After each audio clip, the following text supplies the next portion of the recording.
الحمد لله رب العالمين، والصلاة والسلام على سيدنا محمد وعلى آله وصحبه أجمعين. خۆشەویستان سلام و ڕەحمەت و بەرەکەتی خۆی گەورە بڕژێ بەسەرتانە لە بەرنامەی سی گەوهار ئەم ئێوارە پڕ لە بەرەکەت و نورانیە بە ئێوەی ئازیز و خۆشەویست گەیشتینەوە. خۆشەویستانم ئەمڕۆ کە 20 ڕەمەزانە، 20 ڕەمەزان دوای 3 ڕۆژ لە غەزای بەدری گەورە،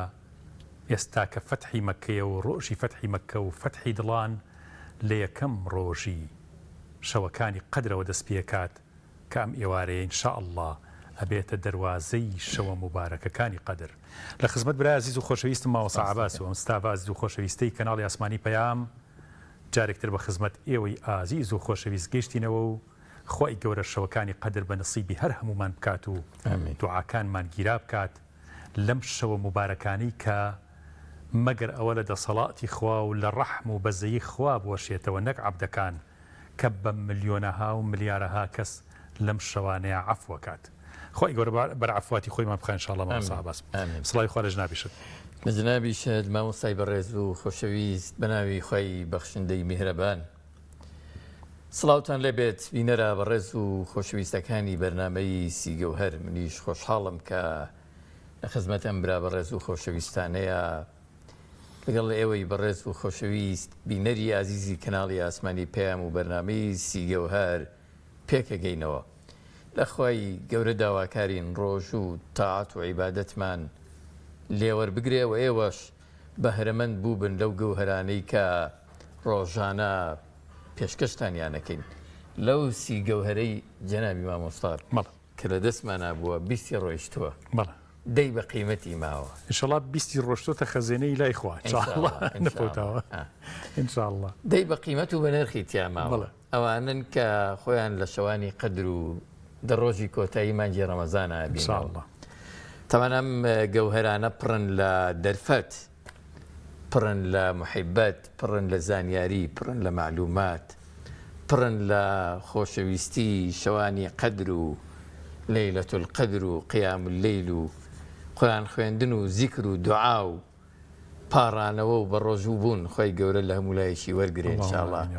گرنگە لە دەست خۆمانی نەدەین، گرنگە بە وریاییەوە بە معلوماتی باشەوە بە دەرفەتی گەورەی تەمەنیان بزانین.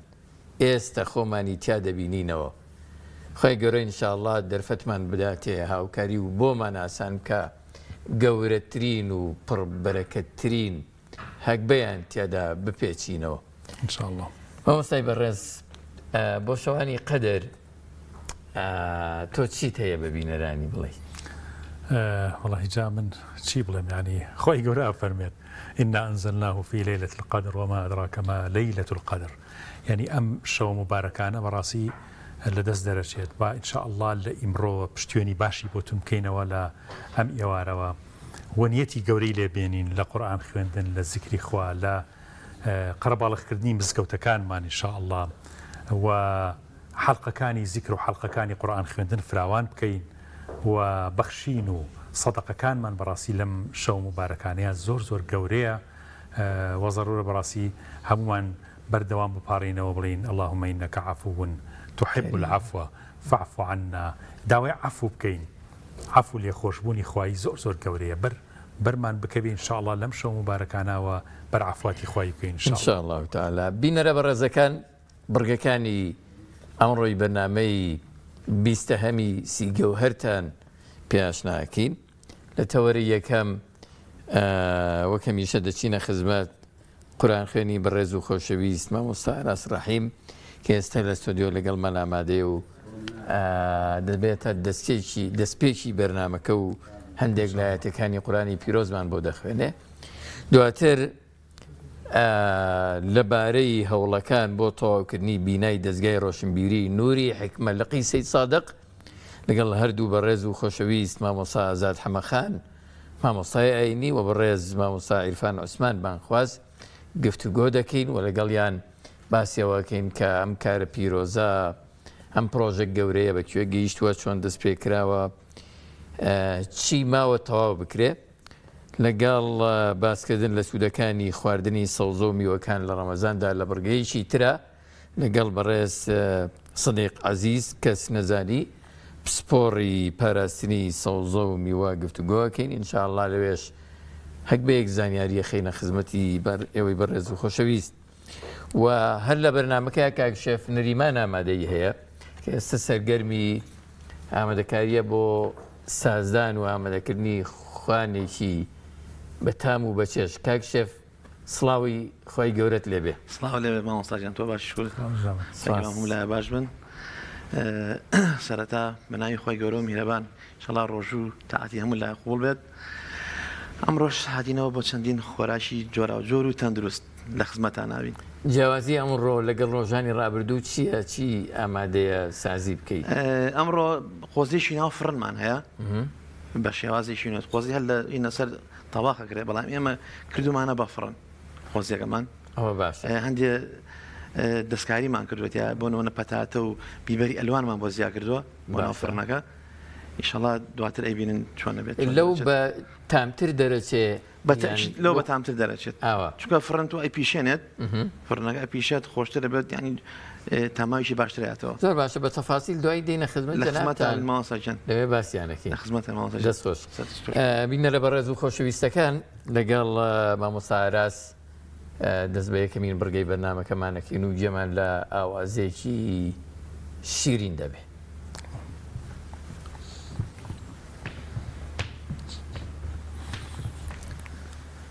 أعوذ بالله من الشيطان الرجيم. بسم الله الرحمن الرحيم. تبارك الذي بيده الملك وهو على كل شيء قدير. الذي خلق الموت والحياة ليبلوكم أيكم أحسن عملا وهو العزيز الغفور. الذي خلق 7 سماوات طباقا ما ترى في خلق الرحمن من تفاوت فارجع البصر هل ترى من فطور ثم ارجع البصر كرتين ينقلب إليك البصر خاسئا وهو حسير. ولقد زينا السماء الدنيا بمصابيح وجعلناها رجوما للشياطين وأعتدنا لهم عذاب السعير. وللذين كفروا بربهم عذاب جهنم وبئس المصير. إذا ألقوا فيها سمعوا لها شهيقا وهي تفور تكاد تميز من الغيظ كلما ألقي فيها فوج سألهم خزنتها ألم يأتكم نذير قالوا بلى قد جاءنا نذير فكذبنا وقلنا ما نزل الله من شيء إن أنتم إلا في ضلال كبير. وقالوا لو كنا نسمع أو نعقل ما كنا في أصحاب السعير فاعترفوا بذنبهم فسحقا لأصحاب السعير. إن الذين يخشون ربهم بالغيب لهم مغفرة وأجر كبير. جزاك الله خيرا. جزاك إن شاء الله. إن شاء الله. ما صعب سما پێشوازی لە میوانە بەڕێزەکانمان بکەین کە زۆر باش شریفیانی ناوە ئەوەڵامە هەوڵەکان بۆ تەواوکردنی بینایی دەستگای ڕۆشنبیری نوری حکمە لە قیسەی سایق لە خزمەت دوو مامۆسای بەڕێز و خۆشەویست مامۆستا ئازاد حەمەخان مامۆسای ئاینی و مامۆستا عرفان عوسمان بانخواز لە خزمەتیانێن بۆی تەشریفێن و بزانین ئینشاءڵڵا فەرمۆسیان فەرموو.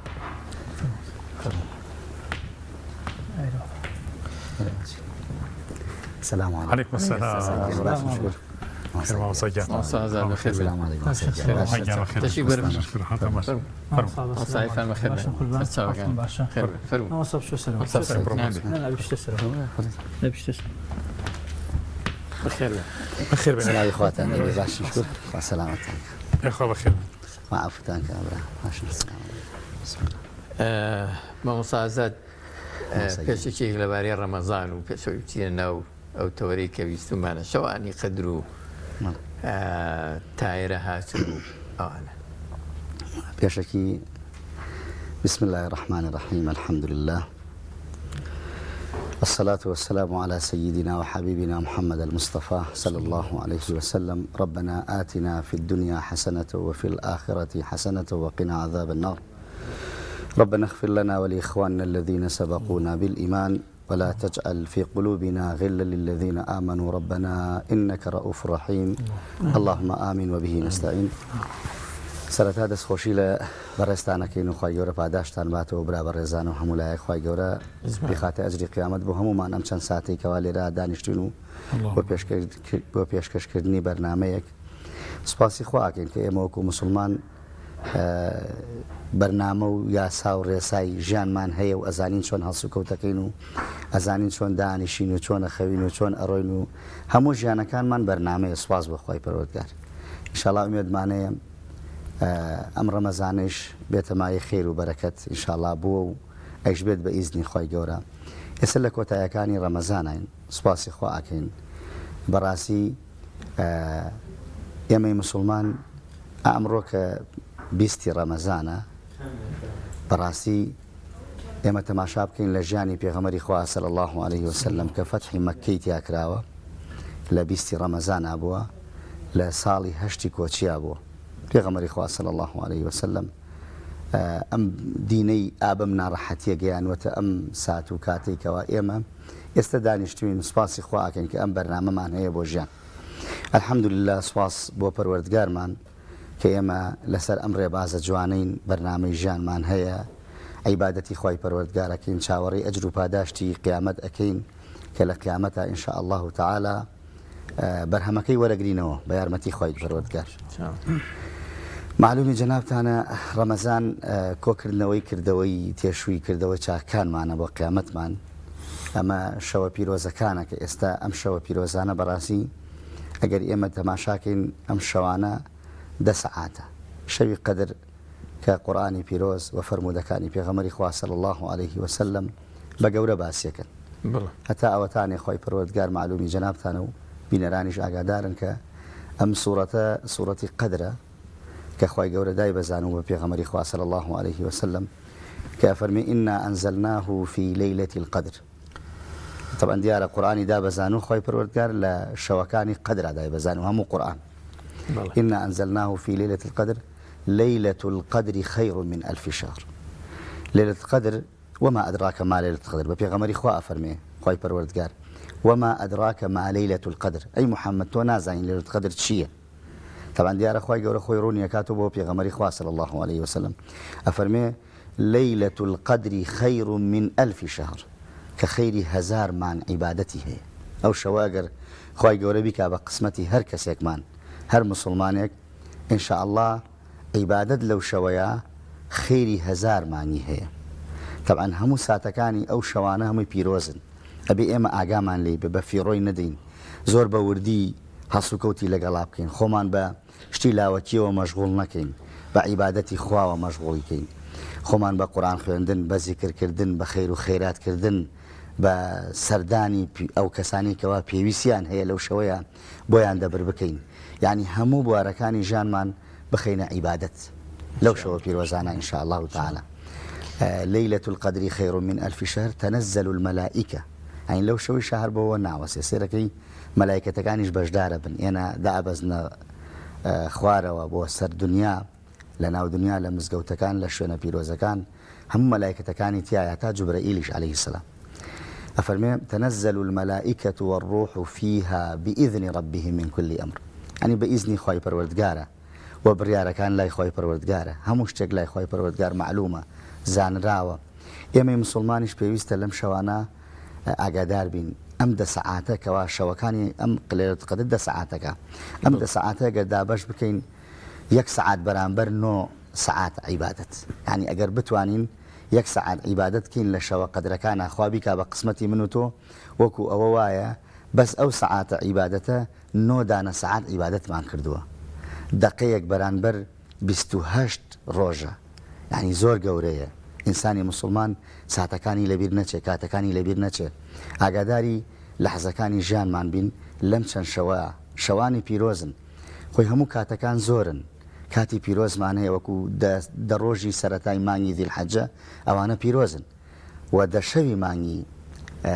شەوەکانی قەدریش بە هەمان شێوە ڕێز و قەدرێکی گرانیان هەیە و ئەجر و پاداشتیانە جیاوازە لە کاتەکانی تر خوا سەلامەتان کە یاخوا مامۆستا عیرفان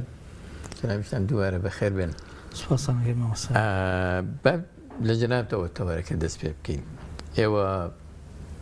هەوڵتان بۆ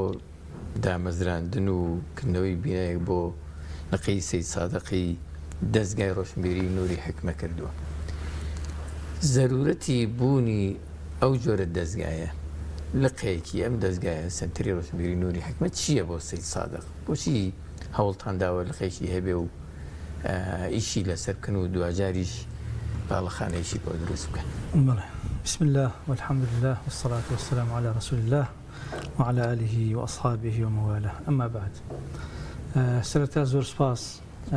بۆ کەناڵی پەیام کە ئێمە ئەمڕۆ توانیمان لە یەکێک لە گەوهرەکان بەشدار بین بۆ تەوەرەیەکی گرنگ سەبارەت بە و پرسیارەی جنابتان کە ئاراستان کرد بڵێ ئێمە لە شاری سی سادق کە تقریبا نزیکەی 800,000 دانیشتوانی هەیە دیارە ئەم 800,000 دانیشتوانە کۆمەڵێکی زۆری گەنج و نەوجەوان و ئەوەیە و پێویستیان بە پەروەردە و پێگەیاندنە ئێمە وەکو خەڵکی بانخواز وەکو خەڵکی مسلمان و مشیرخۆر لە دەڤەر و منتیقی خۆمان بە ئاگاداربوون لە واقع بۆ تایبەتمەندی کە ئێستا هەیەی کە ئێستا لە ڕێگەی سۆسیال میدیا و لە ڕێگەی کرانەوەی ینی وڵاتان و سنوور و هاتوچۆ و گواستنەوەی قیەم و بەهاکانی کۆمەڵگەیەک بۆ کۆمەڵگەیەکی کە ئاسان بووە زیاتر ئێمە خسوتە بەردەم بەرپرسیارەتیە کە ینی بەڕاستی تێڕابمانین بۆ ئیش و کارێکی گرنگتر لە قۆناغێکەوە بۆ قۆناغێکی تر ئەلبەتە هەر لە تێر زەمانەوە خەڵکانی مسلمان و هەروەها مزگەوتەکان و مامۆسایانی ئاینی و شێخانی تەریقەت و ئەوانە تەکیە و مزگەوتەکان و خانەقەکانیان بەکارهێناوە بۆ تەربیە و پەروەردەکردنی کۆمەڵگەی کوردی کە ئێمە لێرە دوعای خێریان بۆکەین و جێدەستیان دیارە و پێی ئەزانین بەڵام ئێستا واقعەکە گۆڕاوە پەروەردەکردنی کۆمەلگا کێمە کۆمەڵگەیەکی کوردەواری ئیسلامین پێویستمان بە گۆڕانکاری زیاتر هەیە بۆی کە بارودۆخ و ڕۆژگارەکە خواستێتی لەسەرمان ئێمەش ئەلحەمدولایە سوپاسی خواکەین لە کوردستان دەستگایەکی گەورە و گران هەیە بە ناوی سەنتەری ڕۆشنبیری حیکمە بۆ فێرکردن و لەبەرکردنی قورئان و تۆخکردنەوەی ئادابە ئیسلامیەکان جا ئێمەش لە سی سادق لقێکمان هەیە پێشووترەوە چەند ساڵێکە خزمەتەکەین الله أعلم لا تقريبا دوري 2015 و 16 ألو نوا الله أعلم وصا فرمي بداية كي قريته بو بلام بالرسمي لا 2007 وكما وصا ما جي بيدا بلام بيش الأساسيات كمان هبو 2000 أبو برمبناي دروس كردني سنتري روشنبيري نوري حكمة 2007 بل الحمد لله خدمتك مان كردوا نزيكي 300 و 400 قوتابي مان هي هەیەە چەندین ینی چەند هەمین ساڵیەتی لە پرۆسەکە بەردەوامە لە پەروەردەکردن و هیچیانە ئەم ساڵ هاتوودە بەردەم پەروەردەکردن ینی پرۆسیەکی بەردەوامە. ئێمە ئێستا ینی لە بینایەکی کرێ بووین شوێنەکەمان زۆر ینی ناڕەحەت بووە مەرجەکان کە پێویستن بۆ فێربوون و ئەوە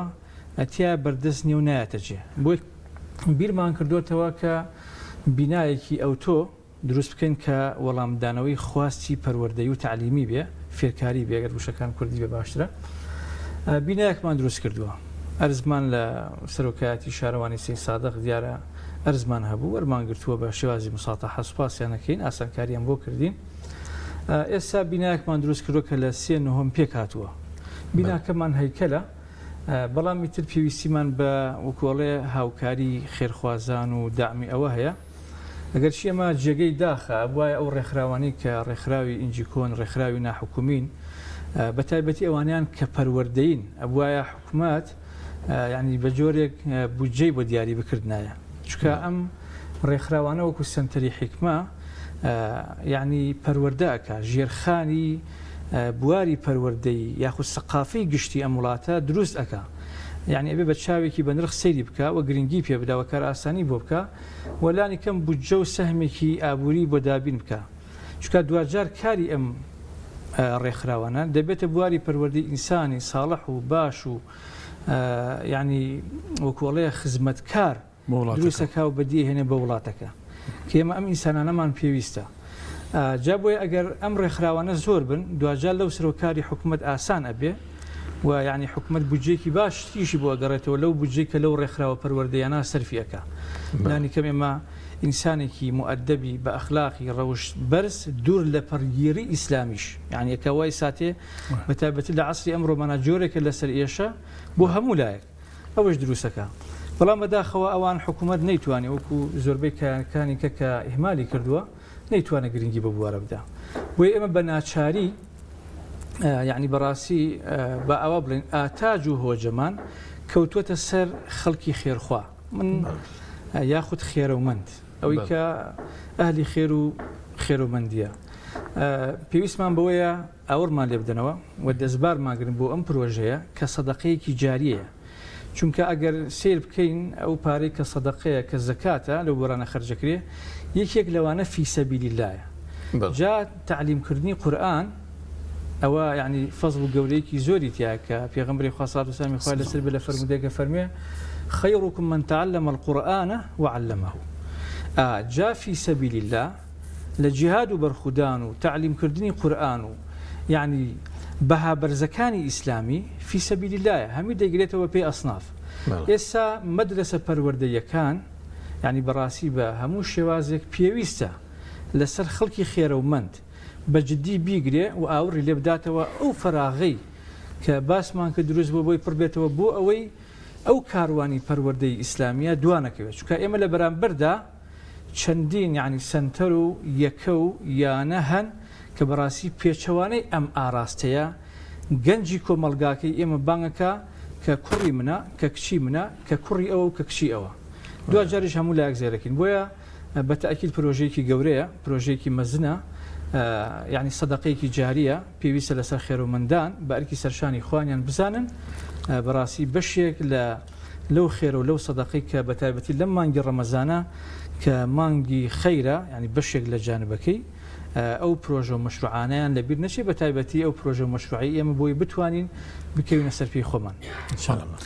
ماوەسا ئازاد ئەم پرۆژەیە تەبانیەوە چنێکە دەستان پێ کردووەوە ئەم پرۆژەکە چنێک گەورەی بیناکە چنێکە ئێوە چی تیاکەن ئەگەر ئەم بینای شەڵات تەواو بێت بەڵێ مامۆستاگیان دەستخۆش بێخوا وەڵاهی ئەم بینا تقریبا ئەرزەکەی 350 مەترە مەساحی ئەرزەکە کە ئەو مەزەی کە بیناکەمان تیا کردووە 350 مەترە و لە 39 پێک هاتووە لەسەر نهۆمەکان بەس تەنها هەیکەلمان دروست کردووە ئیتر هیچ شینێکمان قدرەت و توانامان نەبووە بەسەریە ئەوش بە هیمەتی خێرخوازان گەیوەتە ئێستا پرۆژەکەمان ڕاوەستاوە لەسەر ئەوەی کەوا دامی مادیمان کۆتایی پێ هاتووە ئیتر چاوەڕێی خێرخوازانن بە پشتیوانی خۆی پەروەردگار و پاشان ئەوان بتوانن دەستگیرۆیەکمان بکەن بۆ ئەوەی ئەم بینا تەواوکەین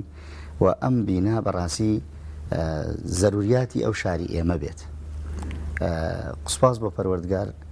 450 تا 500 قوتابیمان هەیە لە قورآن و لە کچان هی قورآن و بەشەکانیشمان تەبعەن زۆرە لەناوتان هەیە بەس ئەم بینا تازەیە ئیستیعابی چەند تەلەبەکە بۆ خۆ سپاس بۆ خواگەر ئەو بینا تازە 1000 بەرەو سەرتر ئەڕوا سپاس بخوا نزیک 1500 بەڵێ 1500 زیاتر تەلەبە ئەتوانین لەوێ پەروەردە بکەین بە ئیزنی خواوە مامۆستاکانیشمان زۆرن سپاس بخوا هەتا ئێستا تقریبا 36 مامۆستامان هەیە لە قورآن و لە کچان لە مامۆستایانی خوشکانمان هەیە بەشی خوشکان خۆی بەشی خوشکان جیایە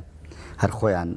بەشی خوشکان خۆشیان سەرپەرشتیەکە خۆشیان دەرزەڵێنەوە بەشی برایانیشمان هەر بە هەمان شێوە جیاوازە سپاس بۆ خۆی پەروەردگار دەرز و دەوری باشمان هەیە بەڵام ئەو بینایی کە ئێستا تیاین ئەو بیناکە ئێستا لەو بینایین بەڕاستی بیناکەمان خانوویەکی زۆر سادەیە ینی هیچ بەرنامەیەکی وای تیانە بتانی وەکو پێویست لە سەرما و گەرما سەلامەت بێ بۆ قوتابیەکان ئیتر لە ناچاریا تۆ مەجبوریت بەکرێت یاین خەیرخوازانیش کرێکە دەنخوا پاداشتیان باتەوە سپاس بۆ خۆم توانیمانە ئەو تەلەبانە لەوێ ئەو وانانەی کەوا لەو دەستگای نوری حیکمە کە دەرزەڵینەوە لەوێ ئەو وانانەی کە ئەوترێتەوە هەمووی پێویستاتی ژیانە یەکێک لەوانە بۆ نمونە قورآنی پیرۆز لە بەشی حیفزی لە بەشی تەفسیری لە بەشی جوان خوێندنەوەی قورآن قیراعاتی سپاس بۆ خۆی پەروەردگار ئەمە لە بەشی قورآنەکەی و لە بەشی ئادابەکەی ئادابی ئیسلامی ئەو ئادابانەی کەوا ڕۆژانە من و تۆ پێویستمان پێێتی خەڵکی مسلمان پێویستی پێێتی لە چۆنیەتی هەسوکەوت لە ناو کۆمەلگایە لە چۆنیەتی دراوسێتی لە چۆنیەتی ڕەفیقایەتی لە چۆنیەتی ڕێزی ئەحترام لە چۆنیەتی هەموو بوارەکانی ژیان کە زەروریاتێکی ژیانی کۆمەلگای ئینسانی مسلمانە کە ئەو ئادابانە بزانێت چۆنێتی میوانداری چۆنێتی دانیشتن چۆنێتی خواردن چۆن هەموو ئادابە ئیسلامیەکانی تیا باسەکرێ و منهەج و کتێبمانەیە سواز بۆ خۆی پەروەردگار و بە هەمان شێوە بەشێکی تریشمان بەشی قیراعاتە کە بەشی قیراعات و حفظی قورئانیش ئەوەشە سواز بەخوا کۆمەڵە تەلەبەی زۆرمانەیە بە فەزلی خۆی پەروەردگار و ئادابیشمان هەیە و کە عەرزم کردن و لە دوای ئەوەشە کۆمەڵێ وانەی پێویستیات وەکو تەجویدی قورئانی پیرۆز کە بۆ جوان خوێندنەوەی قورئانە ئەو وانانیشمان بەردەوام هەیە و دەورەی تریشمانەیە دەوری فقی عقیدەی ئیسلامی ئەو کتێبانەی کەوا زەروریاتی ژیانن بۆی ئینسان پێ بگەن بە کەسێکی سەلامەت و تێگەیشت و وریا و عاقڵ و کەسێک بێکەوە سوود بەخش بێ بۆ کۆمەلگا سپاس بۆ پەروەردگار ئێمە ڕۆژانە و مامۆستا بەڕێزانی دێنە ئێرە قورئانە خوێنن زۆربەی زۆریان بەرهەمەکە ماژە بە فێربوون و خوێندن و تیلاوەوانەکەن لە سنتەری ڕەشنبیری نوری حیکمەوە خوێندویانە و هاتوون و ڕاستی جێگەی شانازیە دەسان لەگەڵکە مامۆستا ئاراس دەمێنینەوە و گوێمان لە ئاوازێکی دیکە و خوێندنەوەی چەنایەتێکی پیرۆز لە قورئان فەرموون. أعوذ بالله من الشيطان الرجيم ولقد أوحي إليك وإلى الذين من قبلك لئن أشركت ليحبطن عملك ولتكونن من الخاسرين بل الله فاعبد وكن من الشاكرين وما قدروا الله حق قدره والأرض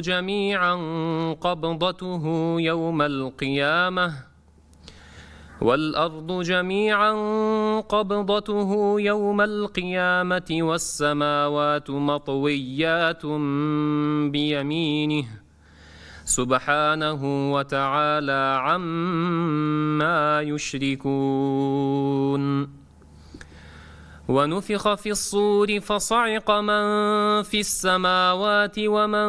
في الأرض إلا من شاء الله ثم نفخ فيه أخرى فإذا هم قيام ينظرون وأشرقت الأرض بنور ربها ووضع الكتاب وجيء بالنبيين وأشرقت الأرض بنور ربها ووضع الكتاب وجيء بالنبيين والشهداء وقضي بينهم بالحق وهم لا يظلمون ووفيت كل نفس ما عملت وهو أعلم بما يفعلون وسيق الذين كفروا إلى جهنم زمرا حتى إذا جاءوها فتحت أبوابها وقال لهم خزنتها ألم يأتكم رسل منكم يتلون عليكم آيات ربكم وينذرونكم لقاء يومكم هذا قالوا بلى ولكن حقت كلمة العذاب على الكافرين قيل ادخلوا أبواب جهنم خالدين فيها فبئس مثوى المتكبرين وسيق الذين اتقوا ربهم إلى الجنة زمرا حتى إذا جاءوها وفتحت أبوابها وقال لهم خزنتها سلام عليكم طبتم فادخلوها خالدين وقالوا الحمد لله الذي صدقنا وعده وأورثنا الأرض نتبوأ من الجنة حيث نشاء فنعم أجر العاملين وترى الملائكة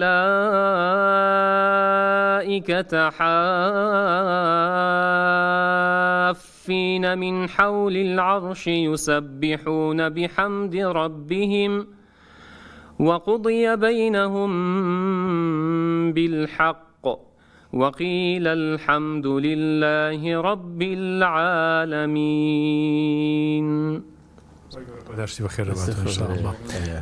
ما وصيني بريز طبعا همو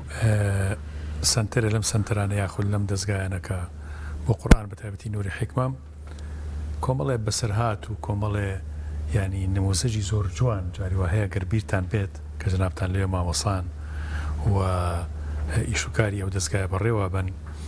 يعني للآن خوانكارك وقرآن خوينك وللآن ما وصايك وكشون قربانية وللا دكاني دوري سيسايق شون هاتو با ناراحتي زور با كم دسي بكم توانایی بەڵام ئیشی خۆی ڕاپەڕێنێ ئەگەر نمونەتان لا بێ نمونەکان زۆر زینون ئەگەر بیرتان بمەوەسان یان بەهرەداری گەورەمان هەیە مەسەڵەن تەلبەی وا هەیە ماشەڵڵا لە دەنگە لە توانایە لە ئیستیعابی لەوەرکردنە لە خوێندنە نموزەیەکی زۆر جوانە نمونەیەکی جوانی پێش سپاس بخوا لە هەموو جێگا و شوێنێکە کۆمەڵانی خەڵکمان هەیە زۆر تەسیە بە خۆیەدا يعني زۆر کەسانێک کە ئەتوانێت کەوا خزمەت بکە بەبێ بەرامبەر طبعا بمانەوە نەمانەوە ئەمما مستانەکە لە دەستگای نوری حکمەن هیچی بە موچەوشتیوان نییە هەمووی فی سەبیلی الله الحەمدولله کەس مەعاشی نییە لە دەستگای نوری حکمە بڵێن کەسێکمان داناوێ بڵێن ئەم کەسەمان ئەو نەمەعاشی هەیە و مانگانە شتێکی ئەدرێتێ هیچ شتێکیان نییە سواز بەخوا هەمووی خۆبەخشە هەتا یەکێک لەو نمونانە طبعا بۆ جنابتان باستان کرێ گێڕمەوە مامۆستایەکی بەڕێزمان هەبوو طبعا تۆزێ شوێنەکە دوور بووە هات شۆیە کرد قەدەری خۆی پەروەردگار جارێک گوتی وەڵا ناتوانم بێم بۆ دەوام دواتر کە زانیمان لەبەر مادە بوو نەیتوانی بوو کرێ سیارەکە بێت ینی ئەو کرێ پاسی ئەو کرێ سیارێکە ئەوەی پێ نەبوو بوو کە ئەو ڕۆژە بێ بۆ دەوام ینی مەبەستمان چیە مەبەستمانەوەی سوبحان الله خەڵکانێکمان هەیە بەو هیمەت بەرزیەوە خزمەتەکە سواز بۆ پەروەردگار ینی ئەوشمان هەبووە تا ئەو مامۆستا بەڕێزە موجودة وخوا پاداشتی باتەوە خوا گەورە لێ قبول کات. مساعرفان بانگەوازەکەتان بۆ بەدەستخستنی هاوکاری بۆ تەواوکردنی بینایی لقی سەید سادقی دەستگای ڕۆشنبیری نووری حکمە تەنها بۆ خێرۆمەندانی سەید سادق نییە. تەوان بانگەوازەکە کێ ئەگرێتەوە یەک دووهام میکانیزمی کۆکردنەوەی هاوکاریەکە چۆنە؟ گاندنی بەڵێ مامەستانی بەڕێز هەر لێرەوە حەزەکەم شتێکی خێرۆمەندانی دەرەوەی سەید سادق بیزانن لە خلالی پرسیارەکەی جەنابتەوە. بەڵێ سەید سادق ئەوە حاڵەتێکی طبیعی و نۆرمەڵی خۆیەتی شارێکی فەقیر نشینە، خەڵکی سەرمایەدار و ئەوەی تیادا وەکو پێویست هەڵ نەکەوتووە. 12 ساڵ لەوێ مامۆستا. بەڵێ جەنابتان ئەزانن ئەوەش من لێرەوە گلەیەک لە حکوومەتەکەم شاری سەید سادق بە حکومەوەی ناوجەرگەی شارە زورە لە هەر وڵاتێکی کە بواە ئێستا ئەوەندەی ئاور لێدا بووەوە کە خەڵک و دانیشتوانەکەی بیان توانیان لە ڕووی ئابوووریەوە یعنی زمینە سازیکی ئابووری و ژێرخانێکی ئابووری خێزانی دروست بکەن و بتوان پێویستیان بە دەرەوەی خۆیان نەبێ. بەڵام بەداخەوە شاری سەید سادقی گەلۆ شارانەی کە فەرامۆش کراوە. ئەمە وای کردووە کە هەموو دانیشتوانێکی سەید سادق پرشنگی ئەم فەرامۆشی حکوومەتی بەرکەوتووە بەداخەوە. کەواتە ئێستا لە خلال ئەم قسانەمان دەرەکەوێت سەید سادق شارێکە فەقیرنشینە و سەرمایەدار و سەرمایەگوزاری کەمی لێیە. خەڵکێکی زۆر ئیسلام دۆس و نیشتیمان پەروەر و خەڵکێکی زۆر باشی لێیە. مزەحی و قوربانی لە هەمان کاتە مزەحی و قوربانی دەر. بەڵام بەداخەوە وەکو حاڵەتەکەی باسمان کرد. جا بانگەوازەکەی ئێمە دەڵێن سەید سادق کانگەی خێرە. دانیشتوانێکی زۆری هەیە، خەڵکێکی خێرخوا خێرویست و ئیسلام دۆسی لێیە، خەڵکێکی فێرخوازی لێیە. ئەگەر ئەو سنتەرە سەرپی خۆی کەوێ و ئەوانە ئەو خێرەومەندانی کە لە دەرەوەی سەید سادق کە ئێمە ڕوومان لیانە و داوایان لەکەین ئەڵێن ئەمە گەنجینەیەکی باشی قیامەتە، ئەمە سەدەقەیەکی جاری نەبراوەیە، یعنی دەست و بردی لێکن فریاکەون هەموو شتێک قەرە بۆ بێتەوە. بەڵام باوەڕکە هەندێشت هەیە قەرە بوو نابێتەوە. جا بۆیە یعنی بەڕاستی ئێمە بەڵێ خۆ ئەمە یەکسان نییە بۆی بڵێن خەڵکی شارەکەی خۆمان هەر هیمەتی نەکردووە.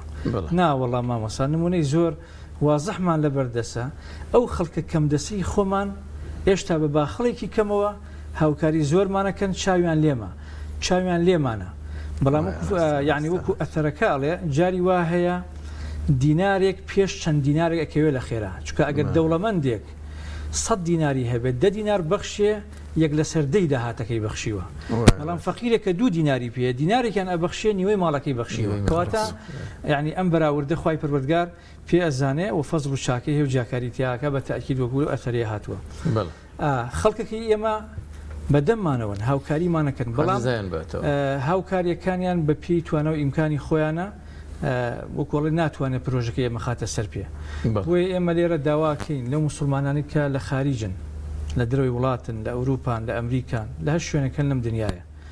و بە تایبەتی ئەوانەمان کە خەڵکی سەید سادقن لەوانە کە لە دەرەوەن ئیمکانیان هەیە.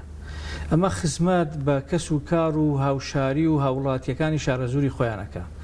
و هەروەها ئەو خەڵکانەی ترکە لە شاری سلێمانین خێرخوازان لە هەولێر لە دوهۆک لە زاخۆ لە تەواوی کوردستان یعنی بەڕاستی پێویستە ئاور لەو قەزەی ئەمە دەنەوە مەشروعێکی ێژگار گەورە و مەزنە بۆ قیامەتیان و بۆ دنیایان و ئێمە داوایان لێکەین و جەختەکەینەوە ئەو دەرفەتە میکانیزمەکە چۆنە هاوکاری گیاندنی؟ وەڵاهی ڕاستیەکەی خەڵک دێتە سەر خەت لەگەڵمان، بەڵام تایە ساتێ لە جێگەی تموحی ئێمە نییە بەو معنایە میکانیزم مەسەلەن ئەگەر کەسێک بیەوێت لە سلێمانی یان لە خارج یان لە هەولێر لە هەر شوێنێک لە هەڵەبجە هاوکاری ئێمە چەند ژمارە تەلەفۆنێکمان داناوە ناونیشانی خۆمانمان بە دقیقی داوە ئەوە لە خارجیش بەتەمای ئینشاءڵڵا لەوێ شتێک بکەین ژمارە بانکیەک ڕقم حیسابیەک دابنین. بەڵام بە حکمەوە کە ئێستا سوپاس بخوا تەلەفۆن و کۆمەڵێک ئاسانکاری هەیە ئەتوانێت پەیوەندی بکە. ئێستا کە من لێرە هاتم بۆ ئەم بەرنامەیە پیاوێک تەلەفۆنمان لەگەڵی هەیە نایناسین ئێستا لەوانەیە ئەو لە درۆ چاوەڕی من کا کە ئێمە ئەو پارەی لێوەرگین. شێوازی پارە وەرگرتنمان بە پێی پسوولەیە، یعنی شێوازێکی ژمێرکارانەی دقیقمان داناوە بۆ ئەوەی هەم بڵێن ئێمە وەکو سەرپەرشتی کار ئاگامان لە کایە و مای خۆمان بێ لە پرۆژەکە شەفاف بێ کەەوە ئەرکێکی ڕەسەن و ئەسیلی ئیسلامیانەیە و هەروەها ئەو خێرەمەند و خێرخوازش کە لەگەڵمانە کۆنتاکەکە ئەویش یعنی ئەرخەیان و دڵنیا بێتەوە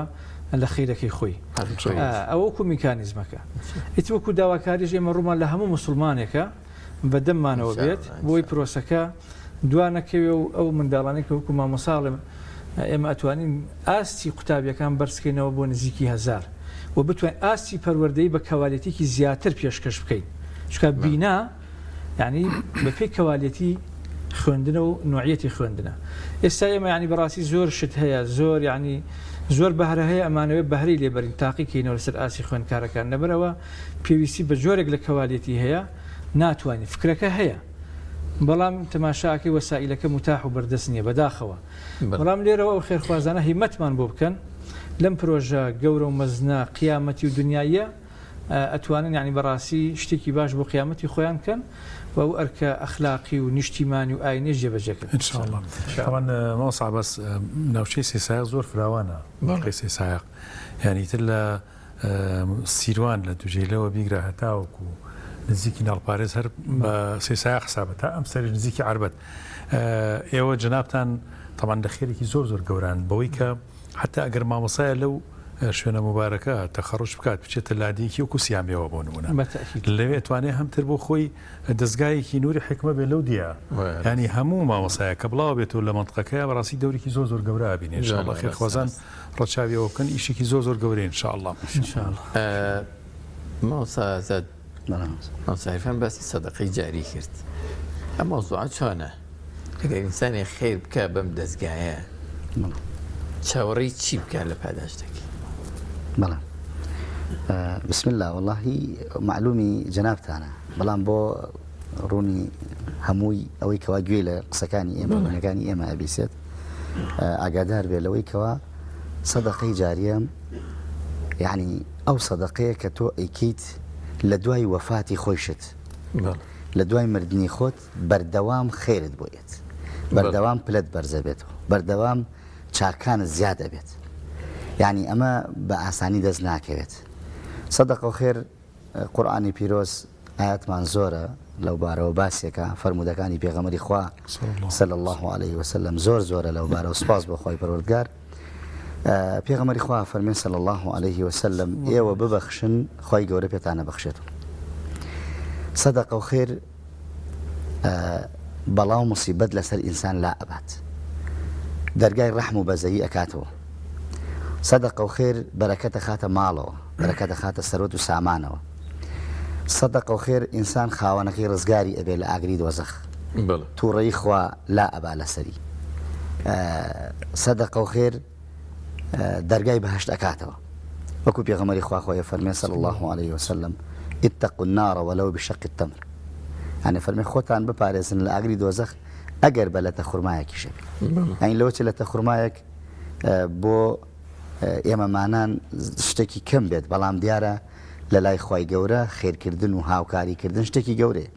سەدەقەی جاریش معلومی جەنابتانە پێغەمبەری خوا فەرمێ صلی الله عليه وسلم ئینسان کە کاتێک وەفاتەکە إذا مات ابن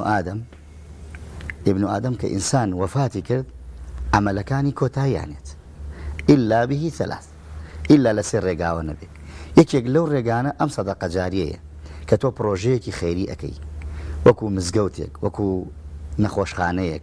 وكو دزقايكي أم دزقا بيناي دزقاي نوري حكمة وقتابي وپروردة ودين وإسلام وأوشتانا أمانة همويان أبنى معي صدقة جارية پردێک لێ ئەدەی کانیەک ئاو ڕۆشن ئەەکەیتەوە بیرێک لێ ئەدەی بۆ کۆمەڵی خەڵک کەسێک لە مردن ڕزگار ئەەکەی ئەمانە هەمویان پیانەوترێ سەدەقەی جاریە سەدەقەی جاریە ئەوەیەکەوە ئینسانەکە شتێک ئەکات و بەردەوام چاکەی بۆ ئەچێت بە ژیانی شێوە بە مردنی شێوە سپاس بۆ خۆی پەروەردگار جا بەڕاستی ئەو مسلمانە بە ڕێزانە ئێمە داوایان لێکەین لە هەموو جیهانە کە ئەم پرۆژەیە پرۆژەی تەنها سەی سادق نابێت هی هەمومان ئەبێت لە بەر هەمومان بەشدارە بینتیایە و ئەجرەکەیشی بۆ هەمومانە بە پشتیوانی خۆی پەروەردگار ئێمە بەس دوعای خێرمان بۆ مسلمانان هەیە و خۆی گەورە پاداشتیان باتەوە و خۆی گەورە بە سەرۆت و سامانیان سەلامەت کە لە بەڵاو موسیبەت و بەرەکەت خاتە ماڵ و مناڵ و ژیانیانەوە خی گەورە ڕەحمیان پێ بکە خی گەورە بە هەزارها قات پاداشتیان باتەوە لەوەیکەوە بەشدارە بێت لەم پرۆژە خێریانە خی گەورە سەر ئێمەش خاڵێتترمان هەیە وەکو ئەوەی جەنابتان باستان کرد ئێمە لیژنەمان هەیە بۆ مەسلەی کۆکردنەوەی هاوکاری بۆ دەستگای نوری حیکمە لیژنەیەکمان هەیە لە 5 کەس پێک هاتووە هەمومان مامۆسای ئاینی و کەسانی دیاری شارەکەی سواز بەخوای پەروەردگار وە پسوڵەمان هەیە وەکو مامۆستا فەرمۆسا عیرفان بەڕاستی جێگای ئەمن و ئەمانە ینی ئەوە نییە خوا نەخواسە سواز بە پەروەردگار شتەکان وازحن بۆ دڵنیایی هەموو مسلمانێک بە وەسڵەوە بە هەموو شتێکی ڕێکوپێکەوە بە پشتیوانی خۆ پاداشتی بەڕێستیشتان سعیفان دو پێیامتان ئێوە بڵێن ئەوەی ما بێتەوە لەبارەی سنتەرەکەتان و قۆناغەکانی تەواوکردن و ئەو بڕێ کەماوەتەوە تەواو بکرێ و دو پێیامتان چیە بە مسلمانان و بینەرانی بڵێن وڵام مامۆستای بەڕێزێمە بیناکەمان لە مەرحەلەی هەیکەلایە عادەتێک هەیە وەسایان و بیناسازان و مقاولین قسەیەکیان هەیە مجارێ ئەڵێن بینا کە دروستەکرێ و هەڵاسێتە سەر پێ یەک لەسەر سێی مەسروف کراوە دوو لەسەر سێی ماوەتەوە ئەو بینای ئێمە بینایەکە بە شێوازێکی ئەندازیاری باش و تۆکمە کراوەتەوە لەبەرەوەی بتوانێت ساڵەهایەکی زۆر خزمەت بکات جاوە زۆر گرنگە بۆ خێرخوازان یعنی ئەو مهندسانی کە هاتن پرۆپۆزەڵ و شتەکانیان باس و تەرتیباتیان کرد یەکێ لە مهندسەکان ینی ماستەری هەبوو کەسێکی زۆر بەتوانا بوو کە بەخۆ بەخش هات وە سەرپەرشی ئیشەکانی کرد تا هەیکەلە کراوەتەوە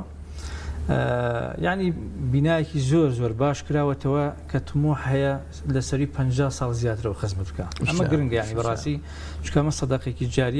جاریە مزگەوتێکە کرێت دوای 2 ساڵ تێکە درێ بەس ئەم بینایەکی یعنی ئینشاڵا ئەگەر خوای گەورە ئەڵڵاهو ئەعلەم تەمەن بدا و ژیان بەردەوام بێ و خوێندنەکە بەردەوام بێ ئەتوانێت نزیک 50 بۆ 75 ساڵۆک و ئەو مهندسانە قسەکەم پێویستی بە هیچ شتێک نەبێ غێری تعمیراتی سادە جا ینی بەڕاستی ئێستا ئێمە دوو لە سەرسەی مەسروفمان ماوە ئەوەی لە ناو بینا و لە دیوی دەروی بینا ئەوەی جێبەجێکی پێویستمان بە ینی بەڕاستی پارەیەکە کە مەزەندا کرێ بۆ نزیکەی 13 بۆ 15 دەفتەر دۆلار کە تیا خەرج بکەین بۆیە من لێرەوە عین داواکەم لە خێرخوازان لە خێرۆمەندان بێن بەدەم ئەم کارەی ئێمەوە یعنی بەڕاستی ئەمە کارێکی گەورەیە کارێکی زەرور و پێویستە بە کۆمەلگاکەی ئێمە چکە من ئێستایشێکەمەوە بابای خێرخواز ئەو سەرۆتی کە خوای پەروەردگار پێداوە لی بەرپرس و لێی مەسئولە من حەزەکەم ئاوا قسەی لەگەڵ بکەم لەگەڵ خێرخواز من لە ناو واقع و کۆمەلگەکەدام ئەزانم کۆمەلگەکە چی پێویستە ئەویش خوای پەروەردگار پێی ببەخشێ لە ناو کار و کەسابەتە لەوانەی ئەوەی من ئەیزانم لەسەر ئاسی پەروەردەی و لەسەر زەرورەتی پەروەردەیی بەڕێزیان نەیزانن ئەو سەرقاڵی شتێکی کەیە بەڵام من لێرەم ئەو ماڵی کە خوای گەورە پێداویت و توش کەسێکی خواناسی لە بەردەم بەرپرسیارەتیایت ئەو میقدارە پارەی کە قەرارتە بیکەی بە سەدەقە بزانی چی لەکەیت پرۆژەیەکە دەرفەتێکە وەرە هیممەتمان لەگەڵ بکە ئینشاءڵڵا جێگەی خۆی ئەگرێ و زەرور و پێویستیشە من ئەگەر بکری لە خزمەتان یەک نمونە باسکەم لەبەرەوە خۆم شاهید عیان لە بەرنامەیەک لە کەناڵێکی میسری بە دقیقی ساڵەکە نازان بەڵام ڕووداوەکەم لایە بۆتان ئێگەرمە لەسەر سەدەقە ئەوانە بەخشین پێویستی بەدڵێکی دەوڵەمەنە ڕاستە یعنی بەڕاستی جاری وایە باخەڵ و پارەکە کاریگەری هەیە بەڵام دڵێکی دەوڵەمەند زیاتر ئەساسی بەخشینە بەرنامەیەکم بینی کەسێک هاتبووە ناو بەرنامەکە لە ئەنجامی یعنی ڕووداوێکی بەخشین هاتبوو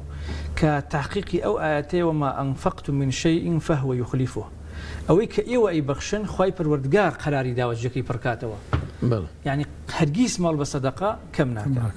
ئەویش گەنجێکی میسری ڕووداوەکەی دروست کردبوو کە کرێکار بوو دایکێکی نەخۆشی هەبوو و لە پرۆسی زەواجیش دوا کەوتبوو لەبەر فەقیری و هەژاری بە ناوی شەریف کاتێک کە بانگەوازەکرێ لەو تەلەڤیزیۆنە بۆی نەخۆشێکە پێویستی بە پارەیەکە بۆی سەرفکری ئەوانە ئیمکانی نییە تەلەڤیزیۆنی قەراریان داوە لەگەڵی کە بانگەوازێکی بۆ بکەن ئەمە لە هەموو جیهان هەیە کاتێک شەریف گوێی لەم بانگەوازە ئەبێ ئەو ڕۆژە 10 جونیەی دەستکەوتووە نازام ساڵەکە بەتەید کێ بەڵام ڕووداوەکە خۆم لەسەر تەلەڤیزیۆن بینیوە دێتەوە ئەڵەدایە من ئەچم بەدەم ئەو بانگەوازە و دایگەڵە کوڕم تۆ 10 جونیت پیا کردو تۆ کابراایکی حەماڵ ئەمڕۆ 10 جونیت دەستکەوتووە من نەخۆشم ئەڵەدایەن 5 بۆ عیلاجەکانی تۆ 5 بم بۆ ئەو کابرای کاتێک ئەڕوات یعنی مدیری تەلەڤیزیۆن ئەڵێن استعلامات ئەو ئەتەکێتی کە هەیە پێڵن خێرخوازێک هاتووە و دەیەوێ خێرکاڵێ بابێتە ژوورەوە مدیری تەلەڤیزیۆنڵێ چیمان بۆکەی چیەکەی وڵا 5 جونیم هێنا وڵا 5 جونیە ئەڵێ بڵێ ئیتر دیارە پیاوێکی عاقڵە بێ و ئیسیسماری مەوقیف و قەزێکە کات دێتە سەر تەلەڤیزیۆن باسی ئەم قەزەیەکە لەو کات دەوڵەمەنێک ئاگای لەو بابەتە بێ دێت تەلەفۆنەکە و داغڵە بەڵێم من ئەمێ چاکێک لەگە شەریف بکەم بۆیە یعنی 5 جونیەکە بۆ مای ئەوەی دەوڵەمەنێک و سەرمایه‌دارێکی میسری هات شەریفی خستە سەرکار و ئەوەی کە پێویستی بۆی دابینی کرد و حیاتی خێزانیشی بۆ دروست کرد کەواتە یعنی بەڕاستیە بێ هەموو خێرەوەمەندێک بزانێ جێگەی ئەو سەدەقەی کە ئەیکا ئەو ماڵی کە ئەی بەخشێ بە خاڵێتی نامێنێتەوە خوای پەروەردگار زەمان و ئەمانی پڕکردنەوەکی ئەدا و من دڵنیانەکەمەوە ئەم پرۆژانەی ئێمە ڕاستی ئێستا ئێمە کۆمەڵگە لە بارودۆخی کاین بە حکمی ئەو وەزع ئابووریە کە دروست کراوە بە ناحاق کە ئێستا بەرۆکی هەموو ماڵ و هەموو خێزانێکی گرتووە بەداخەوە کەوەش بۆ یعنی نابەت پرسیارەتی ئەو دەسەڵاتە ئەگەڕێتەوە کە لە وڵاتە هەڵسوکەوتی پێوە کە بەداخەوە جارێکی کە بەڵام ئاوردانەوە لە خەڵکی فەقیر و هەژار زەرورە و گرنگە لەم بارودۆخە ئەم پرۆژە و پرۆسەیشە لە هەموو بابەتێکی کەیش گرنگترە چکە خەم خواردن لە مەعیدەی خەڵکی گرنگە بەڵام خەم خواردن لە ئەخلاق و لە ڕەوشت گرنگترە جاوەیە من داوا لە خێرخوازانەکەم بەدەم بانگەوازەکەمانەوە بێن ئێمە لە خزمەتیانە بین ئینشاءالله بۆ قیامەت نەتیجەکەی دەبینەوە ئەگەر کەسێک بێ سەردانی شوێنەکەتان بکات لە سەیسایق شوێنەکەتان لەکوێیە لە چی مەنطقەیە گەڕێکەکەم ئێمە منتیقەیەکمان هەیە پێ دەوتێ بەختیاری بیناکەمان لەوەیە لەسەر سایدێکە شوێنێکی تا ڕادێک استراتیژیە ئەگەر بێت ئێمە خۆمان بەدەمیەوە بین ئەتوانێت بێتە سنتەر بینایی سنتەر هەیە تەلەفۆن هەیە هەر کەسێک بێ ینی هاتن بۆ لای ئێمە و گەیشتن بە ئێمە زۆر ئاسانە وەسایلی پێویستمان دەسەبەر کردووە تو بڕگەیت بۆ ئەم بەشی بەرنامە هەمان خوێندنەوەی چەند ئایەتێکی قورئانی پیرۆزەکە گەراس کۆتایی بە بڕگەی جارەمان دێنێت فەرموو أعوذ بالله من الشيطان الرجيم أقم الصلاة لدلوك الشمس إلى غسق الليل وقرآن الفجر إن قرآن الفجر كان مشهودا ومن الليل فتهجد به نافلة لك عسى أن يبعثك ربك مقاما محمودا وقل رب أدخلني مدخل صدق وأخرجني مخرج صدق واجعل لي من لدنك سلطانا نصيرا وقل جاء الحق وزهق الباطل إن الباطل كان زهوقا وننزل من القرآن ما هو شفاء ورحمة للمؤمنين ولا يزيد الظالمين إلا خسارا وإذا أنعمنا على الإنسان أعرض ونأى بجانبه وإذا مسه الشر كان يئوسا قل كل يعمل على شاكلته فربكم أعلم بمن هو أهدى سبيلا ويسألونك عن الروح قل الروح من أمر ربي وما أوتيتم من العلم إلا قليلا خۆش دەکردەمەوە انشاءالله. مامۆستانی بەڕێز مامۆستا عیرفان عوسمان بانخواز مامۆستا ئازاد هەمەخان مامۆستای ئاینی کاگاراس دەستان خۆش بێ مێرە بەڕێز و خۆشەویستەکان ناوبڕێک وەردەگرین بەنامەی سی گەوهەر لەگەڵتان بەردەوامە بێ.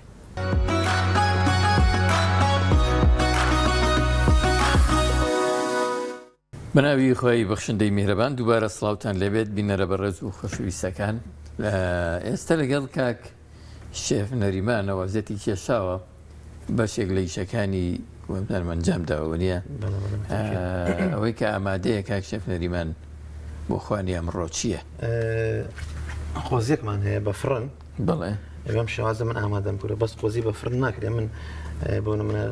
تازەهێنان تیاکردووە حەزم کرد بە فرن بیکۆم شتێکی گۆڕانکاریمان تیاکردەوە بەتاتەمان تێکردووە لەگەڵەیە تەماتەیە پیازە بیبەری ئەلوانە. تۆ پێت وایە ئەمە ڕێگەیەکی باشترە ئەمە تەندروسترە بەڵێ ئەمە تەندروستە. بۆچی تەندروسترە؟ تەندروستە چونکە تۆ لەناو ڕۆنا سووری ناکەیتەوە قۆزیەکە پڕ نابێت لە ڕۆن ئەمە خۆی لەناو ڕۆناوی خۆیە لەناو فرنەکە تاماو ئەگرێ و شتێکی جوانیش دەرەچێت باشتر ئەپیشێ باشیشە پیشە بەڵێ بەتەشیت ئەوانەی تاموچێژیشی خۆشتر بێ و سۆسێکیشمان بۆ گرتوێتەوە. سۆسەکەی چییە؟ سۆسەکەی دۆشاوی تەماتەیە لەگەڵ ڕۆزمارێ بەکارمان هێناوە ڤیجیتامان تێکردووە لەگەڵەیە هەرابێتەوە سۆیا سۆسیشمان بۆ بەکارێناوە لەگەڵ باربیکیو سۆس. تۆ ڕێی چیە لەگەڵام جۆرە ئامادەکردن؟ دەستی خۆش بێ یاخۆ هینەکەتان چێ سۆبەکەتان چێ؟ سوبێکی قارچک و جێزەر و خەرنابیتمان هەیە. بەڵێ بەڵێ ئەو باشە هەمووی سەوزەواتە سەوزەواتە بەڵێ شتێکی باشە. زەڵاتەیەکیشمان هەیە هەر ئەمە زۆر تەندروستە پڕە لە ڤیتامین و خەیارە ئەمەیان بەڵێ ئەوەی خیارە چی تێکەڵ کرد؟ خیارە بروکلیە خیارە بروکلیە جێزەرە کەلێرمی سوروسپیە توورمان بەکارهێناوە لێە هەر ئەم جۆرەشتانەیە. باشە دەستە خۆش وەڵاشتێکی زۆر جوان پەڵبینەشی تا پەڵبینەشی تا هەر بەکاڵی هەر بەکاڵی بەڵێ ئەزانیە خورێ؟ بەڵێ بەڵێ خورێ بێمە بە مناڵی لە بەرنامەیەشی ترا بۆ گەر کاشەر لێ زەڵاتێکی پەڵبینەمان کرد. تاوان باسی ئەومان کرد کە پەڵپینە چۆن خاونیە لەوە شێف باسیەوەی کرد کە چۆن ئەو خاوی لابرێت چۆن لابرێت. ئێمە سرکەی سێومان هەیە بۆ سرکەی سێ و خەلمان هەیە شتمان زۆر ینی ئاوی لیمۆمان هەیە توانانی مەزینەکەی پێلا بێت ڕۆزماریە مەسەن ئەو خاوی پێلا بڵێ داوا دەرمان زۆر ینی بۆ بخەوە نێڵی زۆر باشە ئەمە شەر ڤیتامینی زۆرە ئەمە شەر ڤیتامە میوەکانە ڕازانمانەوە بۆ شێوازە بە هیوات بەدڵتان بێت ئەو مزرەمەنیەکانە و بەڵێ بەڵێ ئەمە سێ و ئەوە سێ و ترێ و زۆرشتانەیە زەرورە لە سفرامانە زەرورە بۆ ئێواران زۆر زەرورە بۆ ئەو کەسانی کە بە ڕۆژۆ بن و ینی سێشی بەتاڵیان هەیە سوبەکە ئەخۆی ئینجا مەسەن دەستەکەی بۆ میوە یان بۆ زەڵاتەیەک ئەوە باشتر نەک ڕاستە خۆ تۆ بچیت بۆ ناو برنج و قۆزی لە برنجەکە کەم بکەیتەوە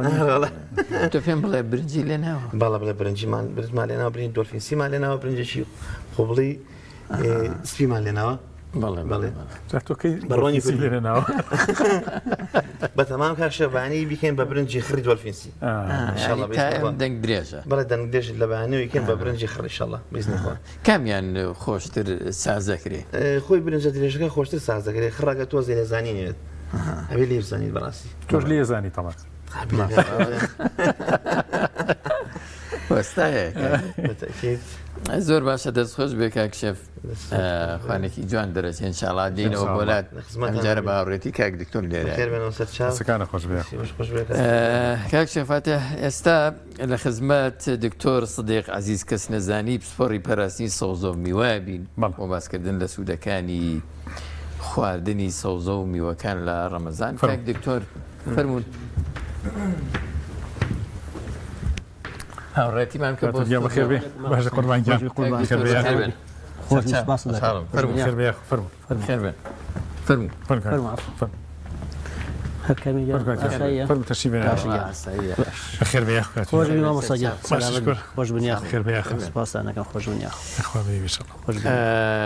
کاک دکتۆر باسی سەوزە و میوەکانە پێگەیەکی گەورەیان هەیە لە ژیانی ڕۆژانەی ئێمە بە تایبەتی لە ڕەمەزان. بەڵێ سەرەتا سپاسانەکەم بۆ ئەم دیدارە، ئومێدەوارم ڕۆژووی ڕۆژوانان قوبڵ بێ ئینشەڵڵا. ئەگەر بینە سەر باسی گرنگی میوە سەوزە، ئێمە ڕۆژانە پێویستمان بە خۆراکە، بەشێکیش لەو خۆراکە سەوزە و میوەیە و بەشێکی گرنگیشە. چکە ئەو پێکهاتەی کە لە میوە سەوزە هەیە تەواوکەری پێکهاتەی لەشی ئینسانە. پێکهاتی لەشی ئینسان ئەگەر بگەڕێتەوە بۆی لە نزیکی 70% ئاوە و پێکهاتەکانی کاربۆیدرێت و پرۆتین و چەوریە، بێجگە لە کانزا و ڤیتامینەوەوانە. لەبەرەوە ئێمە بۆ ئیدامەی ژیان، بۆ بەردەوامی ژیان، بۆ بەردەوامی میتاپۆلیزمی جسمی ئینسان، یعنی ئینسانەکان، گەشەی بەردەوامی ڕۆژانەوەی کە پێویستمان پێیەتی لەگەڵ بەرگری، یعنی سیستەمی بەرگری لەشمان بەهێزکەین، پێویستمان بۆ یەکە میوە سەوزە بە بەردەوام بەکاربیێنین. لەبەر ئەوە یعنی بەشێکی گرنگیە، چکە لە خواردنی ئینسان لە دوو بەش پێکدێ، بەشێکیان میوە سەوزەکان و دانوێڵە بەروبوومە ڕۆکیەکانە، بەشەکەی تریشی بەروبوومە ئاژەڵەکان. لەبەر ئەوە پێداویستی ڕۆژانەی ئینسان لە میوە سەوزەوە دەسەکەوێت. زۆر باش. کاتون لە ڕەمەزانە چەند زەرورە بڵین، ینی گرنگی زۆر بە سەوزە و میوە بدرێت، چۆن بخورێت، لە چ وەرزێکیان، لە چ کاتێکیانە بڵین ئێواران لە بەربانگە لە دوای ڕۆژوشکانە کەی بخورێ باشە؟ وەڵا خۆی عادەتەن بڵین لە غەیری ڕەمەزانیشە ئەو وڵاتانی کە هەمیشە بڵین کە بە پێشکەوتو و ڕۆشنبیر و بڵین کە بە ئاستی بژێویان بەرزە، هەمیشە میوە سەوزەکان زیاتر بەکارێنن وەک لە خواردنی کاربۆیدرێت و چەوریەکان. چونکە ئەگەر سیرکی تەندروستی بە بێگوێڕی ئێمە زۆر داخلی هین نابین بڵین بواری پزیشکیەکەی، چونکە ئەوە ئەوێ پزیشکی پسپۆرت قسەی لە بکە. بەڵام پێی هەموو توێژینەوە و ئەو راپۆرتانی کە هەیە عادەتەن ڕۆژانە پێویستە کە لە چەند وەجبەیەک لە وەجبانی کە ئەخوری، لای ئێمە وەجبە سێ وەجبەیە، بەیانیان و نیۆڕان و ئێوارانە. بەڵام لە وڵاتەکانی ترە جاری وا هەیە سێوێک مۆزێک لەگەڵ شربەتێک، یعنی ئەبێ بە وەجبەیەک بۆ ئەوان، لەبەرەوە ژماری وەجبەکانی وان جیاوازە. بەڵام ئەگەر بێتە سەر وەجبەی خواردنی ئێمە بە تەئکید گرنگی میوە سەوزەکان لەوایە کە لە وەجبەکان نابخورێ، ئەگەڕێنەوە بۆ سەر ئەوەی هیچ میوە سەوزەیەک نییە بە تەواوەتی کە متەکامیل بێ. لەبەر ئەوە ئێمە گرنگە لە بە تایبەتی ئەگەر بکرێت لە دوو کاتە پێچکە لە ڕەمەزان، پێش ڕەمەزان باسەکەم دوای نەسەر ڕەمەزان، ئەگەر بکرێت لە چێشتەنگاوە کەمە بڵین لە پێڵین لە کاتژمێری دەوروبەری دەو ئەوانە لە بینی بەیانی و نیوەڕۆ، لە بینی نیوەڕۆ و ئێوارە، لەم دوو کاتە زۆر گرنگە سەوزە و میوە بخورێن. بەڵام بە پێی ئەو تەوسیاتی کە ئەکرێ باش نییە لە شەوانە میوە بخورێ بە تایبەتی ئەو میوانەی کە دەوڵەمەنە بە شەکر، ڕێژێکی زۆر شەکریتیە. بەڵام ئەکرێت هەندێک لە سەوزەکان، چکە ئەگەر سیر ئەگەر ئاماژیان پێ بدەی بە کورت دەوڵەمەندن بە شەکرەکان، ئەوانی کە دەوڵەمەند بخورێن. بەڵێ بابا مەسەلەن زۆر جار ئەبینی بە تایبەتی سێ و پرتەقاڵ و مۆز و ئەمانە خورما، یعنی بە دەرەجەیەک خورما ڕێژێکی زۆر شەکریتیایە. ئەکرێت لە کاتی وەکو باسم کە چێشتەنگاو یا لە عەسرا بخورێن. بەڵام ئەتوانی ئەگەر لە شەوە مەسەن برسید و زیاتر ئەتوان کە سێ سەوزەکان خەیارە، کاهووە، ئەوانە ڕێژەیەکی کەم شەکریتیایە واکە کە بڵین ئەو بەتاڵایە کە لەگەدا دروستە بێ پڕیکاتەوە. ئەمە لە پێش ڕەمەزانە. بەڵام ئەگەر لە ڕەمەزانە ئێمە سیرکەی بۆ لە دەستدانی بە تایبەتی بە پێی جۆری خەڵکە کەسەکە ئەگۆڕێ. ئێمە خەڵکمان هەیە مەسەلەن ڕۆژانە زۆرمان دووە بێ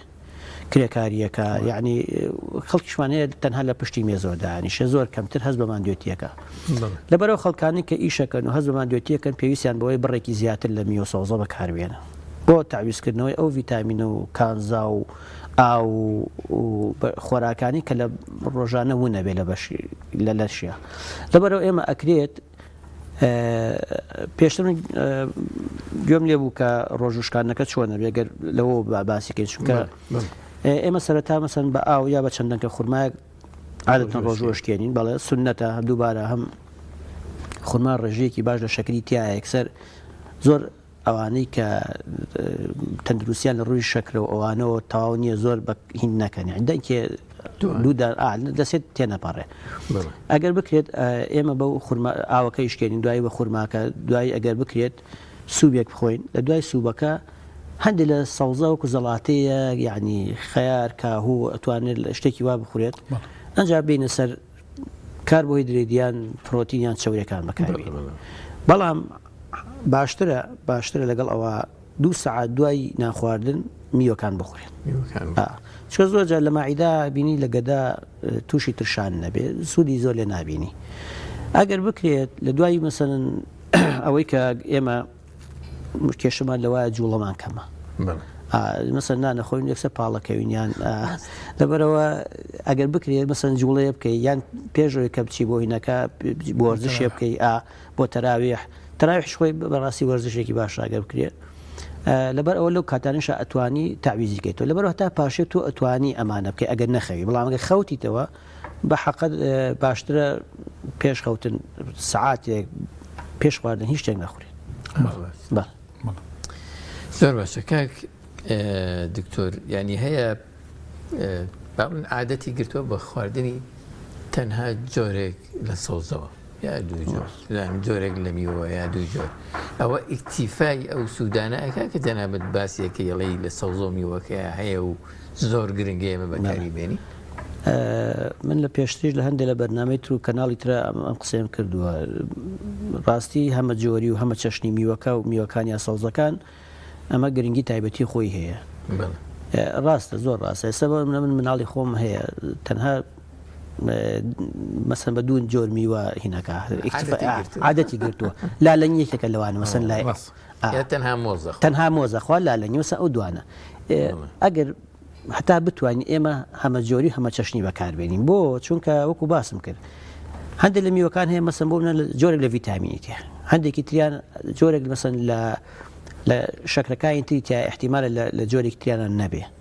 لەبەرەوە ئەگەر بکرێت هەتا بکرێت بۆ ئەوەی ئێمە بۆ نمونە نزیکەی 20 ئەمینۆ ئاسید یا ئەو ترشانی کە لەمەسەن لە پرۆتینە یا ئەو ترشە چەوریانی کە هەیە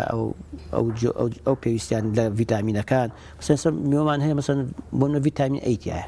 بڕێکی کەم ڤیتامین سیتایە بەڵام تۆ ئەتوانرێ مەسەن لە هەمە چەشنی و هەمە جۆریە ئێمە ئەتوانین هەمویان بەکار بێنین مەبەستمەوە نێ لە یەکاتە بەڵام ینی چۆڵی هەمە جۆری تیا بکرێت ئێستا بە تایبەتی ئەوانەی کە ڤیتامین سی تایە لەگەڵ ڤیتامین B چکە ئەم دوو جۆرە ڤیتامینە لە لەشە هەڵناگیرێ وەک مەجموعەی کۆمەڵی ڤیتامینەکان یەکە لە چەوریاتوانێتەوە ئەی و دی و ئی و کەی و ئەمانە لە چەوریا ئاتوێنەوە لە لەشە هەڵەگیرێ بەڵام ڤیتامین C و ڤیتامین B لە لەشە هەڵناگیرێ ئێمە کە ئەی خۆین ئیتر بەڕاستی لەگەڵ ناچێت دەرەوە لەگەڵ میز و ئەوە ناچێت دەرەوە بۆیە تعویزکردنەوەی پێویستی بە زیاترە بۆ بە تایبەتی و کەسانی مەسەرەن جگەرە ئەخۆن یان خواردنەوەی ئەوانی ترەخۆن یعنی ئەمانە پێویستیان بەوەیە کە تعویزی ئەو ڤیتامینانە لە میوەی هەمە چەشنا بکەنەوە بە تایبەتی ئەوانش کە ئەتوانی ئیشارەتی پێبین مەسەن بیبەر زۆر دەوڵەمەنە کەرەوز بە ڤیتامین C مەسەن کەرەوز دەوڵەمەنە بە ڤیتامین C مەسەن زرەمەنیەکان کیوی لە هەمویان زیاتری تایە بۆیە ینی ئەگەر بکرێ ئێمە ئەم جۆرانە بەکاربێنین بۆ تعویزکردنەوەی ئەو ڤیتامینانەی کە لە دەشتی ئێمە ونەبێ کاتور ئەو میوانەی تر بڵین زیاتر سەوکو سندی وەکو ئەوە بەتانە وەکو لیمۆ ئەمانە خواردنیان چۆنە ڤیتامین C زۆرتیایە لە ڕاستی خۆی یەکەم جا هەکە ڤیتامین C دۆزراوتە لە مزرەمەنەکانە دۆزراوەتە بۆیە ئەگینا ئەگەر بگەڕێت مەسەلەن بە پێی ئەو پێکاتان ئێمە خۆمان زۆر توێژینەوەکانمان لەسەر ئەم میوانەیە کە ئێمە لە کۆلێجی کوشتکاڵان جامعین مەسەلەن پێکهاتەی میوە سەوزەکان چیان تایە زۆر میوە سەوزە هەیە مەسەن کیوی زۆر لە مزرەمەنەکان زیاتی تایە بەڵێن بە بەر ئەڵێن مەسەن بۆنەڵێ 100 گرام لەو میوەیە 100 گرام لەو سەوزەیە بەڵام مەسەن بیبەر دوا ئەو ئەنجایتە سەر مزرەمەنیەکان مەسەن تەماتە هەرمی ئەمانە هەمووی تیانایە بەڵام ئێمە کۆی کە ناسراوە یەکەم جار بەوە دۆزراوەتەوە قەزە لەوایە بڵێ بەڵام عادەتەن خۆی میوە یەک بەشی گرنگ نییە تەنها ڤیتامین مەسەن ڕەنگەکان زۆر مادەی دژە ئۆکسێنەری تایە بە تایبەتی تازەترین راپۆرتی پزیشکی کە ئەڵێ باشترین شت بۆ ئەوەی کە دژی شێرپەنجە و ئەو نەخۆشیانەی کە هەیە ئێستا لە نەخۆشی سەردەمی پێوترێ لە میوە ڕەنگا و ڕەنگەکانە بەڵام ئەگەر بە شێوەیەکی تەندروست بەرهەم هاتبێ ئەمە زۆر گرنگە بخاڵە ئەبێ سەلامەت بێ ئەو میوەیە سەرێکی گرنگە ماکات دکتۆر هەرەوەش ئەکەینەوە پرسیار بەڵام بە دوایی ئێمە هەر یەکێکمان ئێستا پشکنین بکەین یعنی زۆربەی زۆری و پشکنانی کە ئەکرێت لە خەڵک و دانیشتوانی هەرێمی کوردستانە لە ڕووی ڤیتامین دیەوە نەقس هەیە بەڵێ ئەوە نییە ینی ماوەیەکیان مەسەرەن ئەو نەخۆشی کۆرۆناشە ینی هەر بە یەکێک لە هۆکارەکان نەقسی ڤیتامین دیە کە 2000 پشکنی نەکرا سێرەکە لەباتیەوەی 30 دەرەجە بێ و 28 بێ 3 و 1.5 و 2 لە ئەگەر بمانەوێ ئەم بۆشاییە ئەم نەقسە لە ڤیتامین دی پڕکەینەوە چ جۆرە سەوزە و میوەیە باشتر بەکاربێنی خواردن بەڵا عادەتەن خۆی ڤیتامین دی دایمە ئەو وڵاتانە کێشیان هەیە بەڕاستی کە بڵێن هەتاویان کەمە مەسەن سە وڵاتە ئەوروپیەکان زۆربەی کات لە زستان ئەوانە تووشی کێشەیە بن مەسەن هەوریان زۆرە جاری وایە 6 مانگ هەتاویان زۆر کەمە ئێمە خۆریشمان بەشمان ناکەن ئێمە کێشەوان لە چیایە ڕاستە زۆر ڕاستە ئێمە بەڵامەکو کورد وەکو ناوچەکەی خۆمان کێشەی ڤیتامین دێگەڕێتەوە بۆچی ئەگەر سیرکەی ئەو خواردنانی کە دەوڵەمەنە بە ڤیتامین یعنی ڤیتامین دیتیایە ئێمە تەعاً ئەخورێت بەڵام زۆر جار مەسەلەن ئیسفادەی لێ ناکەین یان لە جسمە تەسبیتە بۆ یەکێک لەوانەی کە زۆر گرنگە ئەو کاتێککە هەتاوەکە مەسەلەن ئایا لە ئینسان چکە هەتاو یارمەتی دەرە بۆی ئەو ڤیتامین دەکە لە جسمی ئینسانە دروست بێت یعنی ئێمە کێشەمان لەوایە مەسەلەن جاری وا هەیە لە ماڵەوە یەکسەر سواری تۆمبیلەکە بین بۆ دەوامەکە هەتاوە لێمان نا ینی کێشە ئەوەیە ئەمە ئەگەر بکرێت تا بەیانیان زوو دەوروبەری تاکو دەوروبەری سعاتدا ئەسرانیش بە تایبەتی خۆی ئەڵێ ئەو بەشەی کە هەرچەند ئەمە بەڕاستی ینی پزیشکەکان ئەمە زۆر حەز ناکەم لە داخولیکەم چونکە ئەوان بەڵامەکو ڕۆشنبیری پزیشکیوانە کە ئێمە گشتی هەمانە بەو شێوەیە مەسەن ئەگە بکرێت لە پشتە ملەوە تاکو مەسەن فەقەراتوانە زیاتر لەو شوێنانە کە ئێمە هەز بەواکەین ئەنجا ئەو خواردنانێش کە زۆر ضرورە مەسەن بە تایبەتی لە بەروبوومە ئاژەڵەکانە زۆر رینە مەسەلەن ماسی مەسەن ماسی بە تایبەتی هەندێک جۆری ماسی ژەیە ئەوانە زۆر زیاتر سوودیان لێ بینرێ گۆشت شیر بڕێکی باش لە کالیسیۆمەوەی تایە چکە هۆکارە بۆ دروستبوونی ڤیتامین دی توێکڵی میوەکان بە تایبەتی ئەوانە میوەکان بەبەستە چیەمەوە کاتێ میوە خۆین توێکڵەکەی لای نەبیت بەڵام بە مەرجێک من هەموو جارێم قسەیەکەم مە مەرجە ئەو میوەیە تەندروست بێت چکە ئێمە لەو قسەیە چییە ڕوونتر پێمان مامۆسا ئێستا لە وڵاتی ئێمە کەگەر سیر بکەیت ڕاستە هەندێک دەستگاوشت دروست بووە بە ناوی کوالتی کۆنتترۆل و ئەمانەوە کە بزانێت تاکو چەنێ ئەم میوەیە بۆ نمونە مەوادی قڕکەری پێوەیە دەرمانی پێوەیە چەنی هۆرمۆناتی پێوە کراوە ئایا چۆتە فترەی خۆی فترەیەکەی لە دوای پێوەکردنی دەرمانەوە یا هەندێک لەو دەرمانانە کە بەکاری هەندێکیان ئەسڵەن شی نابێتەوە کە پێوەیەکەی هەر لەگەڵ جسمی ئەمەوەی خۆین و زۆر خەتەرە ماوەیەک لە بەرەمێنانی شووتیە ئەمە بوو بە کێشاکشێ گەورەیانەکەن بە دەرمان بەڵێ بۆ سۆربەی زۆری نەکان حتا ئێستا بۆ نمونە هەندێک میوەسەوزە هەیە بە تایبەتی خەیار و تەماتەوانە کە بۆ نمونە تۆ 3 ڕۆژارە 4 ڕۆژارە لێ یەکەیتەوە ئەو دەرمانەکەی پێوە کرد و هێشتا ئەوە شی نەبووتەوە تەحەلولی نەکردووە ئێمە بەکارین بۆ خواردن ئەمانە خەتەرەکەی لەمانایە خۆی خۆ نەخۆش ئەم نەخۆشیانە کە زۆر جارە بینی مەسەلەن تووشی ئەم نەخۆشە باوانە ئەبن زۆر لە هۆکارەکانە گەڕێتەوە یەک یعنی بۆ ئەم جۆرە دەرمانانی کە بەکار وڵی چارەسەر چییە چارەسەر ئەوەیە بەڕاستی پێشە مشتێ جارە پێشە مشتێ ویژدانی خەڵک ویژدانی بەڕاستی جوتیاری ئێمە بازرگانی ئێمە ئەمە زۆر گرنگە یعنی من ئێمە سەفەرێکمان کرد ساڵێکیان بۆ وڵاتی تورکیا ئەوان ئەگەر سیرکە یەکێک لە شارەکانیان ڕێژەیەکی زۆر لە میوە سەوزە بەرهەمە هێنن بۆ نمونە چوینە باخێکەوە کە ئەیوت ئێمە هیچی لێ نافرۆشتین بۆ تورکیا وڵاتی تورکیا ئەینێرین بۆ ئەڵمانیا یەکسەر نێرن بۆ ئەڵمانیا بەڵام بە مەرجێک لە فەحز دەرچێ لەوێ ئەوان خۆیان فەحسیانە کرد باوەڕان بە فەحسەکەی مەسەن تورکیاش نەبوو بەڵام ئەو کوڕە مهندسیکە ئێمە چوینە لای ئەو ئێمە کە چونکە بۆی متمانە لە دەستنین بازرگان ئاوایە بێ متمانەی هەبێ ئەی بۆی متمانە لە دەستنین ئێمە بیزڵابێت ئەو دەرمانی کە پێوە کرێت کە تەحەلی کرد لای خۆمان چی بێت لای ئەو اختیبار ئەو تێستانی کە بۆ یەکرێت بە هەمان کوالیتی دەرچێت مەسەڵەن ڕێژەی پێکهاتەکانی بەو شێوەیە بێت دەرمانی مەسەڵەن پێوە نەبێ هەتا چەندێ قوبوڵ کراوە ئەمە جا بۆیە ئێمە ئەو دوانە فەلاحی خۆمان یان بڵین ئەوەی کە جوتیاری خۆ فراغەمان هەیە خۆمان چۆنی پڕ بکەینەوە کاک دکتۆر من میوەیە کە کڕم بۆ ماڵەوە لێگەڕێنەوەی چۆن بەرەم هاتووە ویژدانی هەیە یان نەبوو چۆن مامەڵی لەگەڵا لە ماڵەوە لەو حاڵتە ئەگە دڵنییا نەبی مەزبوری توێکڵەکەی ئەوانی کە توێکڵدارن ئەو میوانە کە توێکڵدارن بێ پایلێکی ئەمەیە شتنەوە بەڵێ ئەبێت سێریکە مەسەرەن چەند ڕێگەیەک هەیە ئەگەر بۆ باسی پاکردنەوەی میوە و سەوزە بکەین بەعام بە هەر باسی بکەین مادام هەر بە باسی بکەین خۆی بڵێن ئەو بە ڕێزەی کە خەریکی ئامادەکردنی سەوزە و میوەکەیە پێشە مشتێت جارە دەستی بێ بشۆرێت تاقیمی کات بڵێ تاقیمی کات ئەو مێزێکە لەسەری ئەو ئینەی کە لەسەری ئەجنێ ئەو قاپی کە بڵین میوەکەی تیەکە بە ئەو چقۆی کە بەکارێنێ ئەمانە زۆر گرنگە چکە هەندێک بەڕاستی بەکتریا ڤایرەس هەیە هەندێک کە ڕوو هەیە نەقڵە بێ ئەگوازرێتەوە یعنی نەقڵە بێ لە بینی حتا هەندێکیان هەن مشتەرەکە لە بینی ئینسان و ڕووەک و ئەوانە هەیە لەبەر ئەوە پێویست بەوەکە کە تۆ ئەوانە ئەوە تاقیمیکەی بیشۆیتەوە باش برێت لەبەر ئاوێکی بە قووەتی بەهێز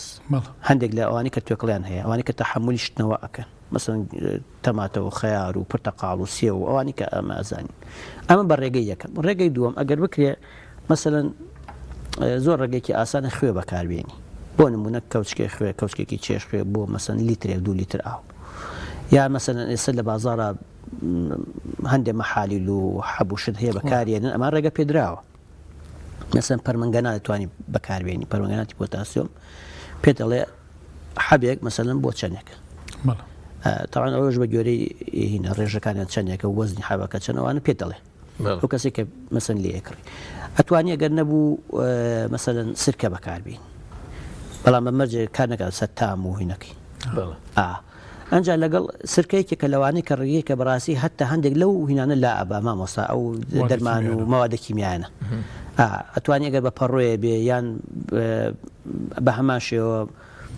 چەند سیسیە بکەیتە ناو لیترێک ئاوە 20 سیسی ئاوا شتێکی ئاوە یعنی ئەتوانی ئەوش بەکاربێنی ئەمانە ئەو ڕێگان کە توانی خۆمان لێپارێزین ئەگینە باقیەکەی تری بەداخەوە باشترین بەشەکانی لەو توێکڵاو میوەیە کە توێکڵەکەی نەخورێ بەڵکو پرتەقام پێویست بە شۆردنەوەکە وەڵای ئەگەر چقۆی لەگەڵا بەکاربێنی بەڵێ بچکە ئەزانی بۆچی لەگەڵ دەستا جاری واچێتەوە لەو گۆشتەکەی بۆیە وەڵای هەموو کات بشۆرێتەوە بەڵام وەختێک کە بەکارێنی بۆ خواردن ئەگەر جاری وایە هەڵە ئەچێ ئەیشواتەوە دایانێت دوایی ئەو تەڕی لەگەڵا بێت یەکسەر کەڕوو تووشی کەڕووە بێت ئەبێ بێ بیشۆیتەوە وشکیکەیتەوە بەس کاتوریسە میوەیەکی وەکو بڵین شووتی توێکڵەکەی ئەستورە بەڵێ ئەو مەوادانە زۆر تەسی لە ناوە ئەکات ئەم تێکڵ ئەستورە هەر ئەڕاتە ناوی ئەڕات بەس کەمتر ئەڕات داخڵە بێت چکە ئەزانین چی ئێوە مەبینن کە بەشی توێکڵی دەبێت هەمووی کونە هەمووی هات طبعاً خۆی ئەیخۆ ئێمە چۆن هەناسە ئەی میوە سەوزەی هەناسی هەیە یا هەناسەکە لە کووە لەو ڕووپۆشی دەرەوەی هەمووی ئەو سوورانێ دولار حاضری مزاحی گەورە مانگایە فەقیرە کاک دکتۆر هەندێک هەیە ئەکڵێندێ بۆ خواردنی تر بە هەموو جۆرەکانیەوە ئەمانە تەندروستە کوڵاندنی بۆ نمونە ڤیتامینەکەی تیامێنێ باشترە ئەوانە باشترن یان ئەوانی کە بەکاڵیە خوێ وەڵای بەنسە ڤیتامینەکە هەندێکیان نامێنێتەوە بەس هەندێکیان نامێنێتەوە سە ڤیتامین سی هەر گەرمای بەرکەوێ هەوای بەرکەوێ نامێنێت یعنی یەکێکە لەوانی کە زوو تێگەشتێ بۆ چکە دیژە ئۆکسیجێکی بەقووەتە ئەگەر تێ سوود لە ڤیتامین سی ببینی بە هیچ شوێ ناوێت بە گەرما بکەوێت بە حتا بەر تیشکی ڕۆژکەوێ بەر یانی لەبەر ئەوە ئەو نەوە بەڵام هەندێکی تریان هەیە هەندێک لەوانی کەوتمەوانی لە چاورەکان ناتوێنەوە ئەوان ئەمێنەوە ئەو ڤیتامینانە بەڵام تا بکرێت سوودی هەبێ بۆ نمونەوە سەوزانە سپێناغا کەرەوزە بەڵێ پەڵپی ئەمانە هەمویان بە شێوەی فرێشی بخورێ باش توری سەبرین بۆ نمونە باینجانە کوولەکەیە ئەمەش طبعا ئیسپادی زۆری تایە قیمە غیزایە ئەی کە ئەکوڵێنرێت ئەخۆمە خەوەبەر بۆ ڤیتامین نایخۆین یخۆ کانزای تایە خۆ ڕیشاڵی تایە تێک ناچێت نانە تێک ناسێت دەوانە بەڵێ ئەزانین چۆنە خۆ هەتا هەندێک لە ڤیتامینەکانیش ئەوەی کە هەیە تحملی زیاتر لە دەرەجە حراری 60 شەکە مەبەستم ئەوەیە بەڵام هەندێکیان زیاتری ژەمینێتەوە بەڵام ئێمە لەبەر تەنەوەعینەکە لەبەر تەنەوەعی نەوعی ڤیتامینەکان وە خواردنەکان تعویز دەکرێتەوە ئێمە جا بڕێکی کەمیشمانێ خۆونە زۆر نییە مەسەن تۆ لەوانەیە ڕۆژی پرتەقاڵێ بخۆی ئیکتیفای ڤیتامین سی بکە بەڵام عفو مامۆساویستە قسە بکەی بەڵام ڤیتامینەکانی ترەوانی مەجموعی لە چاوریەکانان توێتەوە ئەیUD و UK ئەمانە ئەمە لە جسماکە تۆ ئەی خۆی هەڵەگیرێ جاری وایە بۆ چەند مانگێک بۆ ساڵێک پێویستە پێ نیە ئێستا تۆ لە مەسەن لە ساڵێکە بگەڕێنەوە پرسیارەکەی پێشووتر کە کردێ باسی کێشەی ڤیتامین دیمان کرد تۆ ئەگەر جاری وایە لە ساڵێکە مانگێک 15 ڕۆژ 20 ڕۆژ خۆ هەتاو بەریکەوێ بڵێن ڤیتامین دیەکە ئەوە کالیسیۆمەکە لە دەشتا هەبێ بەستە وەکو ڤیتامین سی و ڤیتامین بی نییە ئەوان ڕۆژانە پێویستە چونکە وتپاک و باسمان کرد لەگەڵ میزوانە چێت دکتۆر ئەگەر عزیز پێشی بچینە چێشتخانە هەندێک لەوێش سەو باسەکەین و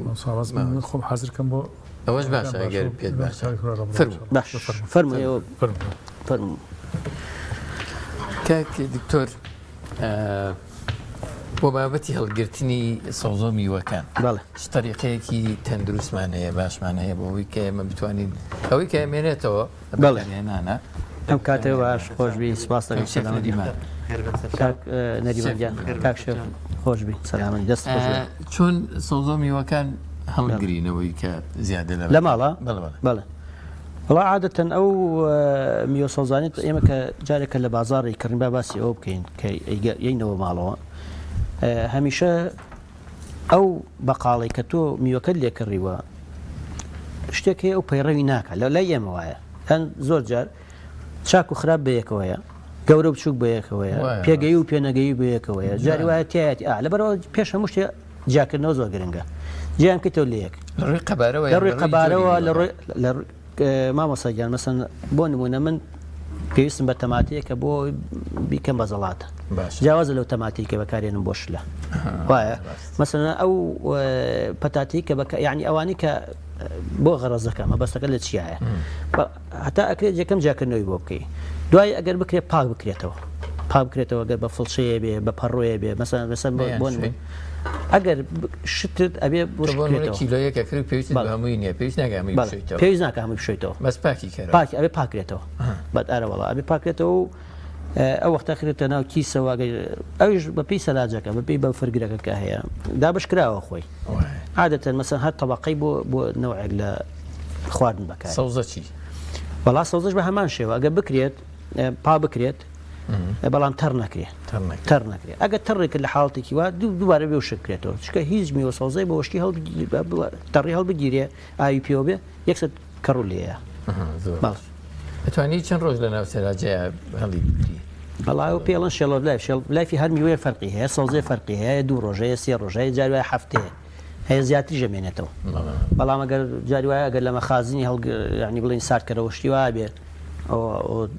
تەمەنی درێژترە کاکشێف عەزەتی کێشاوە هەندێک لە زەڵاتە و زەڵاتی ئەم سەوزە هەم میوەکانی ئامادە کرد و لێ سەوزەشمان هەیە ئەگەر جەنابەت کۆمنتت لەسەر ئەم جۆرە ئامادە کرد وەڵا ئەگەر لە کوێوە پیاوە لە سەوزەکە لە زەڵاتەکەەوە پیاوە وەڵا زەڵاتەکە طبعاً ئەوەی کە منەی بینم مەسەڵەن خەیارە و تەماتەیە و گێزەر و ئەمانە هەمووی برۆکلیە و بەڵێ ئەوانە هەمووی شتی باش و سروشتین و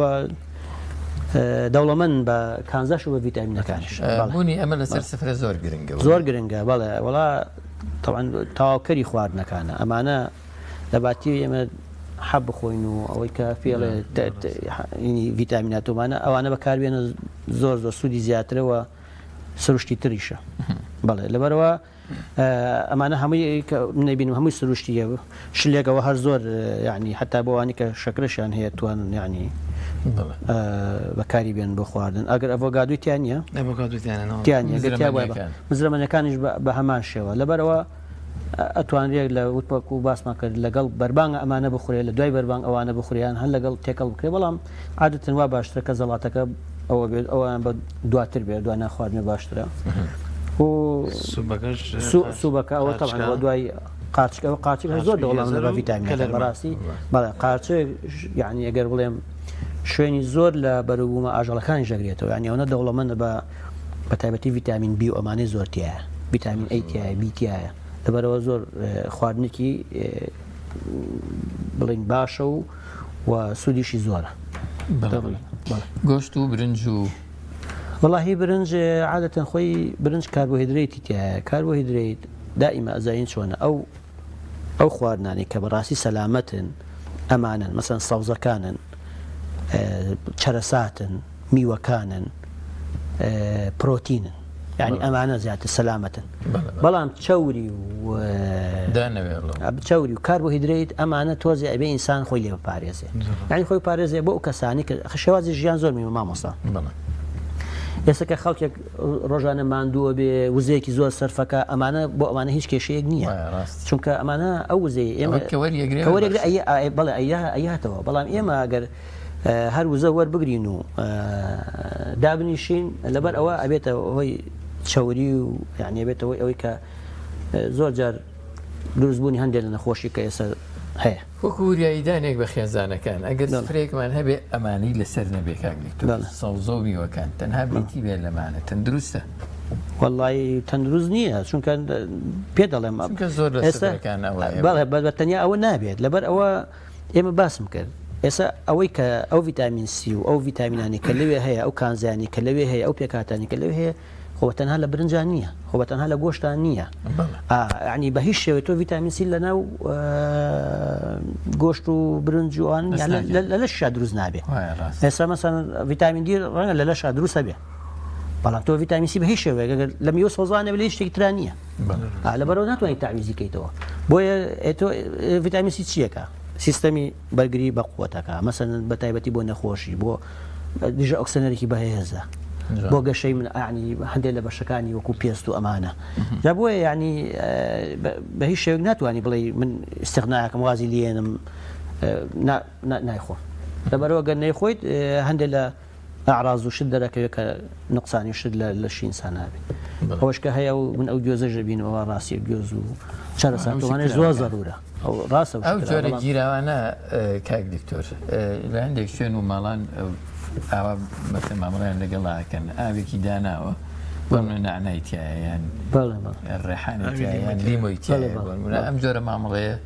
ئەوە شەر بەشێکە لە بەکارهێنانی سەوز و میوە بەناڕاستەوە بەڵێ ئەویش هەیە ئەویش متەبع بەکارێن زیاترەویش تاوانەوە مادانی کە تایەتی و مادە چالاکانی کە تایەتی زۆر جار لەگەڵ ئاوەکە ئەگوازێتەوە باشە چکە هەندێک لەو بەتایبەتی هەندێک لە مەسەن موادی فینۆڵی و موادی دیش ئۆکسیجنۆمانە لەناو ئاوەکە هاتوێتەوە ئەتوانێت سوودی لێ ببینێ ئەگەر شتێکت مابێتەوە من سپاس وەڵا دەستخۆشتان لێ یەکەم هیوادارم ئەو زانیارانی کە ئێمە بەخشیمان تەمان لەوانێ بۆ هەندێک کەس تازە نەبێ بۆ هەندێک کەس لەوانێت تازە بێ و بۆ هەندێک کەس لە احتیمال لە بەسوودی هەندێک بەڵام هیوادارم بیرخستنەوەشە و هیوادارم ئێوەش سەرکەوتوو بن و دووبارە دەستی برای بەڕێزیشمان خۆش بێ مێدەوارم توانی بێتمان ئەم چەند دەقیلاتی و کاتیەوەمان گرت بێ و سەرکەوتوبووین سپاس بۆ دکتۆری بەڕێز دکتۆر سدیق عەزیز کەس نەزانی سۆڕی پاراستنی سەوزە و میوەکە زانیاری زۆر بەسوودی و وەکەڵکی پێبەخشین بینەرە بەڕێز و خۆشەویستەکان بڕگەیەک کە مابێتەوە کاکشەفت تۆ هیچ شتێکت نەبوو خوانەکەت ئامادە کردوتەوە باسیشمان کرد کە چی چۆنی پێکات و بە چیش پێکات و دەستان خۆش بێ بەرگەی کە مابێتەوە بەرگەی دوعا و زاکانێک ئێمە هەمیشایەکینە بەرگەی کۆچایی و بەرگەیەکی زۆر گرنگ بە تایبەتی لە ئێوارانی مانگی ڕەمەزانی پیرۆز دوعا بەشێکە لە عیبادات بۆ کەسێک کە گەورە و سەروەری هەمومانەوە خەزا و خەدەری هەمومانی بەدەستە لێ پاڕینەوە ئینشاءالله بەڕێز کاک شێخ فاتح لە باتی هەر هەمومان ئەو نزاکە وێمەش ئامینی بۆکەین دعاکانمان بەرز دەکاتەوە بۆ لای پەروەردگار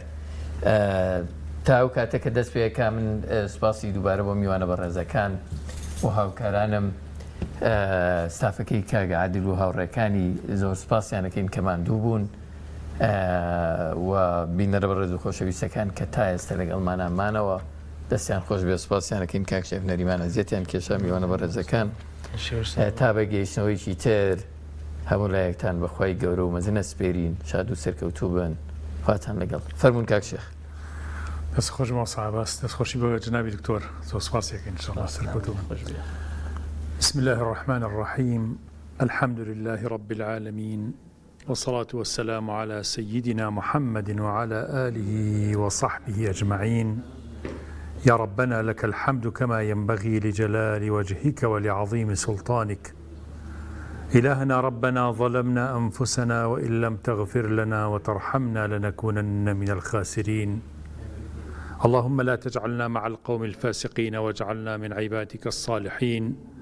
الفائزين برحمتك يا أرحم الراحمين. رب اشرح لي صدري ويسر لي أمري واحلل عقدة من لساني يفقه قولي. يا رب إخوايا إله العالمين يا أكرم الأكرمين يا غياث المستغيثين أغثنا عافنا فاعف عنا وعلى طاعتك وشكرك أعنا وعلى الإيمان والإسلام توفنا وأنت راض عنا. يا معبود يا موجود يا مقصود يا حي يا قيوم برحمتك نستغيث. يا ربي خوايكان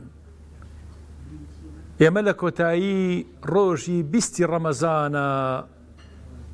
لساعاتكاني كوتاي راوستاذين لزاتي قوريتو بارين ويا رب دعا كان من جرابك عفو منك أم دروجي عفواتي تويبو بند كانت إلهي لمن خوشبا. اللهم إنك عفو كريم تحب العفو فاعف عنا. اللهم إنك عفو كريم تحب العفو فاعف عنا. اللهم إنك عفو كريم تحب العفو فاعف عنا. أيوزاتي